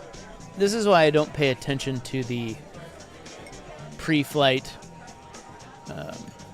instructions? In the tutorial, the instructions. Yeah. Because I know that if the masks come down and I'm in a panic, I'm not going to remember them anyway. No. Oh, what did she do? What did she do? What was it? Did she put it over? Was it her nose? Do I? Well, I Did do. it go over my Mouth head, and- under my chin? What do I Mouth do? and nose? Isn't it mouth and nose? I will tell you Eyes, that if that is, let's say what I had was a 6. A 9 or I promise you, you will, like, there is no calm, cool, and collected. It is absolute Thunderdome. panicking Panic. everywhere. Now, I think it's worse on a chartered flight because no one's buckled in. Everyone's got the one I remember is the everyone chewed, and so tobacco spit was everywhere. I mean, just it looked like someone had diarrhea and sprayed it all over the plane because there was just chaw juice everywhere. And so I think it might be a little better on a commercial plane because people are sitting down and no one's like leaning over seats and playing cards and all that. But it is when laptops go flying and the drink cart comes and bags are falling down, you're bleeding, people are in the aisle. There is no sense of calm. It's just not. It's like I'm gonna die, and you just lose it. Like you can't even think about putting on the stupid mask. And that was like, and ours was really. It wasn't sustained turbulence. It was one really bad jar and then maybe 3 or 4 smaller ones, and then it was over. Imagine what it's like having like real turbulence like that for like 5 minutes or something, God forbid, going wrong with the plane, and you get 5 minutes of that followed by the plane dipping. You know, the emergency instructions. You're not going to remember. You're not remember anything. You could wipe your ass with that card. That's about the only thing it's good for at that point. Because in the little card, everyone's like taking the mask and they're putting it on their child, and then they're buckling their seatbelt and getting in the crash positions, calm as Hindu cows. It's not the way it works. So the scale 1 to 10, 1 to 2 is light, minor bumps, drinks ripple but stay in the cup. Passengers don't look up. 3 to 4 is light or moderate. Drinks slosh out of the cup. Walking becomes difficult and the plane sways noticeably. Yeah. 5 to 6, moderate. Bags slide in overhead bins. Unsecured items fall. Passengers may feel light in their seats and nervous flyers are likely frightened. 7 to 8 is moderate to severe. That's constant violent shaking. Passengers are lifted from seats even with seatbelts, and people are crying and praying. So you were a 7 or 8. We're 7 or 8. All right. And then 9, 10 is severe and extreme. This is rare, but food carts hit the ceiling. Unsecured items, including people, fly, and the plane may drop significantly. No, thank you. So did I get a 8.5? You might have. Can you imagine the food cart hitting the ceiling? Those things are heavy. It ran over. Ours ran over the flight attendant, but I don't. But imagine it hitting the ceiling. I couldn't tell you if it hit the ceiling. Makes me not want to fly. I'm scared now. I remember I was reading a stupid magazine, and when I went over the seat, I still had the magazine, but all that was there was the cover. My magazine was gone. But I remember, for whatever reason, holding on to the magazine and thinking that was important, and then being like, where? And I never did find the magazine. Don't know where that thing went. Was the magazine called Chicks Galore? No, but it was, it wasn't my magazine. It was handed to me by someone else. Was it called Dungeons and Dongs? I think it was a Penthouse. I need to see Dong. No Dong, no believe. And again, I only really traveled with 2 teams, the Buccaneers and the Broncos. And the Broncos was not like this, so I don't know about other teams, but the Buccaneers was there was a lot of pervs. And so we had guys that would openly watch porno like on the plane, and they just had they still had magazines. And someone was like, hey, they called me BYU. I was like, hey, BYU, being the Mormon kid. They're like, hey, check this out. And someone flung, it's either a Hustler or a Penthouse at me. And when someone throws a Hustler or a Penthouse at you, what are you going to not look at it? Oh, gross. Yeah. They all thought it was funny. And I was like, cool. Yeah, this is great. Appreciate it. Thank you. Never seen this. Yeah, they would take me to strip clubs because they're like, oh, we're going to take BYU to the strip club. Oh, and you're like, oh, no. I've never seen so much dong in my life. Whatever am I going to do? You just lean into it. It kind of turned out pretty good for me. How to ruin your life in 10 seconds. Next.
Now, from the George McCoy at Warren Allen Sports Desk, a Sports Center update on the Fan Sports Network, 105.1 FM and 1080 AM.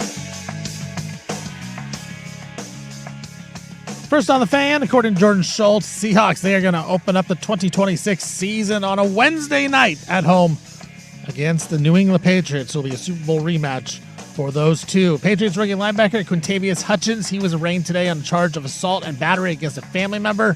He has pleaded not guilty on that one. Dolphins and running back Devon Achane have reached an agreement today on a 4-year, $68 million contract extension. Includes $32 million guaranteed. The ACC, they are backing the Big Ten's proposal for a 24-team college football playoff, saying it gives the conference hope, while the SEC remains in favor of a 16-team playoff. Knicks forward OG Anunoby, he hasn't played since Game 2 of the Eastern Conference semis, but barring a setback to his hamstring injury, Anunoby is expected to return and start for the Eastern Conference Finals. And we do have Eastern Conference Finals Game 5 right now. Cavs taking on the Pistons in Detroit. We are at halftime. Detroit up 60-52 in that one. I'm Stephen Vaughn from the George McCoy at Warren Allen Sports Desk. Don't call your mom. Call George McCoy at warrenallen.com.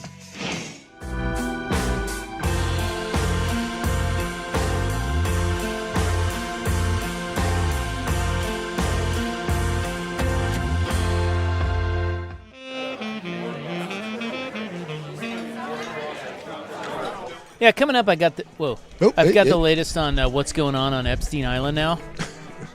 Yeah, you kind of forget that that's still. Well, the island isn't dead. Because normally when that, like a house like that happens, something is he dead? Mm-hmm. Like they just you tear down the house, like OJ's house, rock, like they just rip that stuff down. Not torn down. Yeah, the island. Can we like blow up the island? Just like level No, it? someone owns it. Somebody bought it. Would you wanna deep discount? Yeah. Like, do you believe in like vibes of a place? Yes. Like the murder house and all that? That'd give you the GBs? I do, but for the right price, I could overlook it. So you believe in bad juju and karma, but karma can't only trump. at certain prices. Okay. So you think a steep discount, a discount double check, it needs to be applied. Now, where does pedophilia rank amongst the like murder? Like, would you rather have the murder island or the pedophilia island? Wow.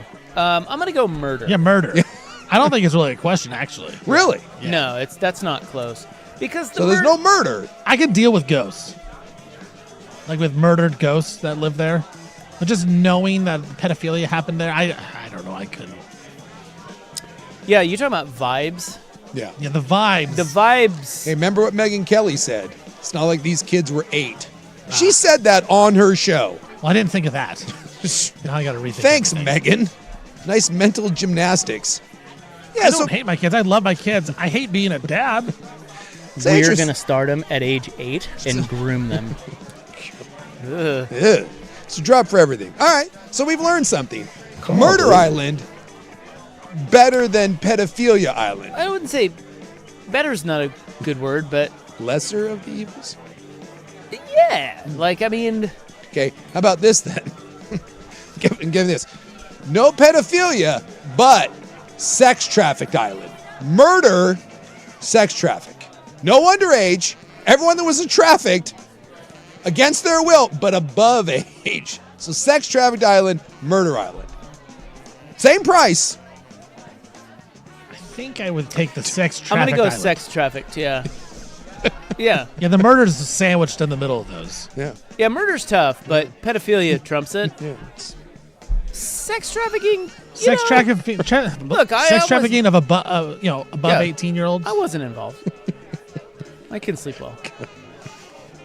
I don't know that I'll sleep well. I don't know if you're sleeping well. Eventually, I think you learn to, you spend a lot of money. You're like, ah. So how much of a discount would you need on Epstein Island to buy it?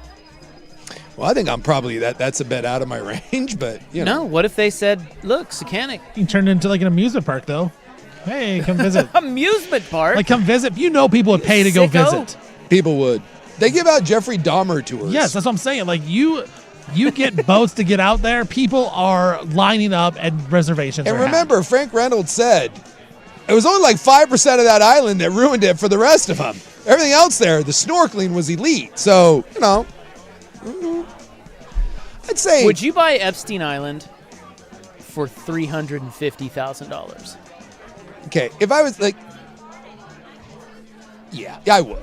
I was gonna say for $350, like it's an investment, all that, or like because you're not gonna be able to go there a whole. Yeah, I'm doing it. I'm doing it. Okay. Yeah. So we all have our price. Well, look about the cost. So I bought my house for $500,000. Again, if I could have, if it was the cost of my house, would I buy that island? Yeah, I'm gonna buy that island. What if you have to stretch it? What if it's like? Nah. I mean, I don't know your situation. I don't want. Let's say it's a. It makes it a little tight. It's going to be tight. It's gonna be tight. But you can afford. They will give it to you. You can buy it. I mean, they will give you the loan on it. It's gonna be, but you could do. Like Steven said, there's a lot of potential there. You could have an amusement park. You gotta have the capital. Because again, unless I can just turn around and sell it, like I can't own that. Yeah, because you can't upkeep and everything. You can't upkeep it. No, I gotta pass. It'd be intriguing though. Look, I'm not against owning Epstein Island. I'm not. Turn it into a little vacation place. I tell you what, that should be a drop. Look, I think everyone would at least give it a, you'd give it a look. You'd be like, well, see what's happening here. So what is happening with Epstein Island? Which is the whole purpose of this story. That was, but I was teasing. I wasn't even going to get to it. But I'll get to it now. Okay. I was going to talk about the guy who ran over his groomsmen at the wedding. Did you see that? No. I saw a lady got sentenced because she killed her husband, that Utah doctor. She put fentanyl in his drink. Oof. Yeah. No, this was in Michigan where they were at a wedding, and the guy who got married ran over one of his groomsmen. I'm assuming on accident? And he killed him. No, they got in a fight. They got in an argument. Oh. They killed him. No. Yeah, and so he just got sentenced to I think they said 30 years. And he was super remorseful. He's like, I didn't mean to do this. And, and the judge was like, you're not a criminal, but you are a killer, and you're going to jail. I'd like to point out that doctor in Woodburn that ran down the guy, he got 13 months. Yes. And this guy got 30 years? Correct. Wow. I guess he needs a better lawyer. And he has a neck tattoo. Actually, he has an Adam's apple tattoo. Well, that's why you got 30 years. Right. That's like 28 years right there. That's why I never get a tattoo where the judge can see it. All of my tattoos with a well-placed dress shirt covered up. One kind of sticks out the back of my neck, but again, dress shirt, collar, right as the male. What did the groomsman do? It doesn't say. He just They got in a fight. You think maybe he touched the, No. It's probably just something stupid. You know how people are. No, I don't know how people are. They're stupid. To run him over with a car? Well, you know how yeah. Yeah, I don't think, in other words, I would be surprised if what they were arguing about lives up to the idea of that person should be murdered. Yeah, I mean, very rarely is murder justified. That is a high threshold. Last night, the BTJ loves eavesdropping. She's a drama sort of hound. Some neighbors, and we're not sure if it's the power lesbians or if it's the people in the spooky house across the way. Boy, last night at about midnight, they were into it. As bad as I've ever heard. Like yelling at each other? Yeah. Yeah. One was kicking the other one out, and it was rough stuff. And so the BTJ couldn't get enough of it. And the best part was she was whispering about it. I'm like, what, honey? As if they're going to hear As her. if they're going to hear you. She was like squatted down, like out on the back deck, like peeking out. I'm like, it's midnight. Just turn off the light. Go stand on the deck. You can listen all you want. And I'm like, why are we whispering? They're screaming and you're having to listen to strain. I'm like, I think we can talk at a normal tone. But now it's the scuttlebutt. I was talking to the neighbor that I like, and now we're all trying to figure out who it was. Because you don't know who it was? Well, again, it's either the power lesbians or the people across the street from the power lesbians. And the street, the house across the street it's a rental, and it's kind of run down, and it's like, we call it the portal to hell. There's this weird sun on the front of it carved in. it's nothing good's happening there. So we're leaning towards it being that. But man, it went on for like a good 45 minutes, and there at one point, one of them screamed out, "I don't give an F who hears. I don't care. You royally effed up." We had some doors being slammed. I mean, it was a knockdown, drag 'em out last night. Look, it happens. No, but it is one of those things when you hear it get like that, sort of, when it's that intense, aren't you kind of waiting to hear if it like crosses a line, and then do you have to like, at what point do you call the cops? Because she was like, "Should we call someone?" I'm like, "Over what?" Oh, it's just two people yelling at each other. I think if you hear domestic violence, you have to call. Yeah. Don't you? Yeah, but yelling, this was our debate. Does yelling, I was like, oh, it's just two people yelling at each other. No, I think if you hear him get physical, I think you got to call. How do you hear, you hear a slap? Well, I mean, that's too far away. I'm not going to hear a slap. I could hear an ow. Ow! Like a Rick Riz sort of thing. Ow! Yeah. Wing it foul. I kept hearing a front door. I think they kept going back and forth because there was some car doors slamming and then like the front door slamming. I heard that. But it sounds pretty boring. It was pretty juicy. I kind of wanted to know what it was about. Because like she was all about Well, it. that's none of your business. Well, no. But one of them royally screwed up, and the other one was trying to kick the other one out. And I don't know, I was mildly interested. I assumed infidelity, but I don't know. That was the first time I haven't heard a good neighbor, because the olds around me, like, no one's yelling and screaming when you're the old. Do olds get in like domestic disputes? Nah. I think at some point you're just like, whatever. It's chicken. I think that's where olds are. They're just like, Yeah. Look, I'm not against been here owning 1,000 Epstein Island. times. Yeah. Oh, there we go. Nice. Did you catch that? Look, I'm not against owning Epstein Island. Oh, for God's sakes. You just keep stepping in it. Yeah. You stand by it, though. I mean, so I'll tell for you. the right price. I'll tell you next what's going on there. Because there's a new owner. Yeah. Did that like go to like foreclosure, or how does that? I don't know. Doesn't someone own Neverland? Didn't the Jackson State have to sell that? That would creep me out. I think Epstein Island would creep me out less than Neverland. Because Epstein Island, like, at least it looks like an island, and like weird stuff went on there, obviously, and bad stuff, but it's just an island. When you go to Neverland, everything. But there's a house on it. Yeah, but it's a house. It's not set up. There's not like a kiddie playroom in it. Yeah, well, Netherland just has the look. Like it's just it looks like a pedophile. Creepy Yeah. look. Yeah. Because there's like the train that go. Everything is designed for little kids. So when you go to Epstein Island, it's probably easy to be like, oh, bad stuff happened here, but oh, look at this beautiful house. When you go to Neverland and you're cruising around, everything is like, oh, I bet a kid would love this place. And then you're like, ew. What about Dahmer's apartment? They tore that down too. Oh, did they? Yeah, that's gone. Yeah, you kind of have to. Yeah. At some point. Nobody's going to rent that. Nope. And you don't want anyone that would, you don't want. Yeah, like all that stuff, any of those notorious places, they get rid of it. They bulldoze. Like the Idaho one where the burger or whatever. Is it Brian Burger? What was that guy's name? Brian. It was something or other. Something Burger. Something like that. Yeah, they tore, like all that stuff gets torn down. They don't. Places don't want those because they turn into like tourist stuff. No one wants. Brian Koberger. Koberger, yeah. They get rid of all that crap. Well, they didn't get rid of Epstein Island. Well, again, I don't think you get rid of an island. Well, apparently there's some startling stuff going on there still. All right, I'm interested. So we'll get to that next. The biggest questions.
So, if you've been wondering what's going on Epstein Island these days, is it just sitting there empty? Like, Dude, what's happening? I can't say I've thought about that because in a shocking development, no one got punished in that except for the one gal, like Elaine. Yeah, and she's not even punished. She's like, well, she's in prison. Not really. She's in like a country club.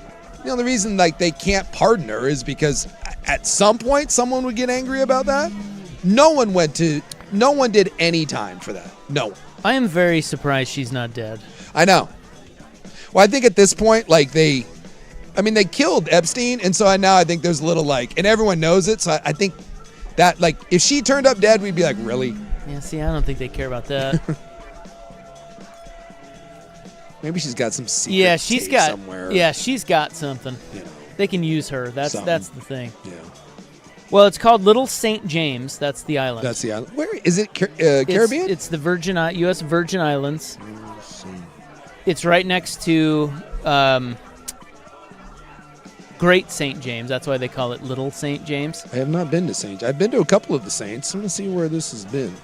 And they were sold as part of both of them were sold as part of a 2022 settlement with the U.S. Virgin Island government following the death of Jeffrey Epstein. Makes sense.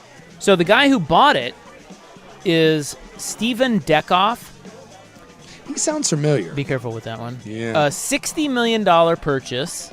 It's in between St. John's, because people have heard of St. John's.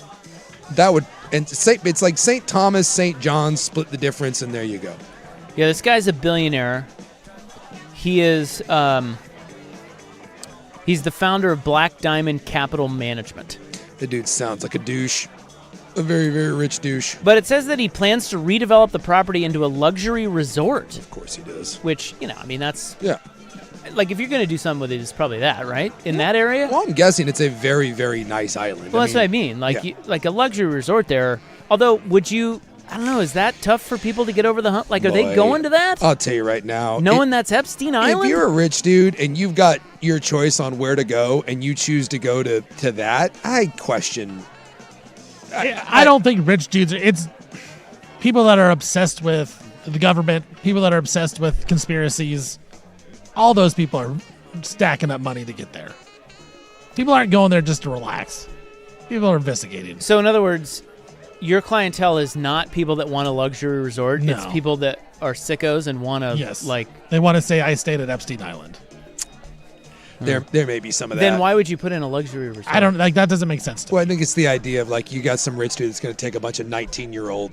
You can charge it you can charge whatever you want. People are going to pay it. Wait, you're just going to keep it going? Well, no, because they're going to be legal and it's going to be of their own free will. I'll bet you that this turns into kind of a skeezy place for the rich oligarchs of the world to bring mistresses. I think that allure will always be. Oh, we're going to Epstein Island. I don't think you're ever shaking that. Well, you'd think you'd do it somewhere else. I don't know, man. I think a lot of those dudes are going to think that that's cool. So he initially planned a luxury resort aiming to open as early as 2025, according to a May 2023 report. Recent reports indicate those plans have been quiet. Developers were still working through the process with no immediate public opening of a resort. Now to this story. The latest reports from Little St. James, the notorious Caribbean hideaway of Jeffrey Epstein, are startling. One recent visitor was allegedly hogtied naked. Huh? Would-be interlopers on jet skis have been chased away. Another, apparently, was bound with duct tape and assaulted in the presence of police officers. What? Wait, so who's on Epstein Island right now? The guy, the developer guy. So he's, okay. Epstein has been dead for almost 7 years, but this strange new drama is now playing out. That was 7 years ago? On what was once his private island. The new owner, distressed debt billionaire and Black Diamond founder Stephen Dekoff, has been besieged by curiosity seekers and voyeurs. Huh.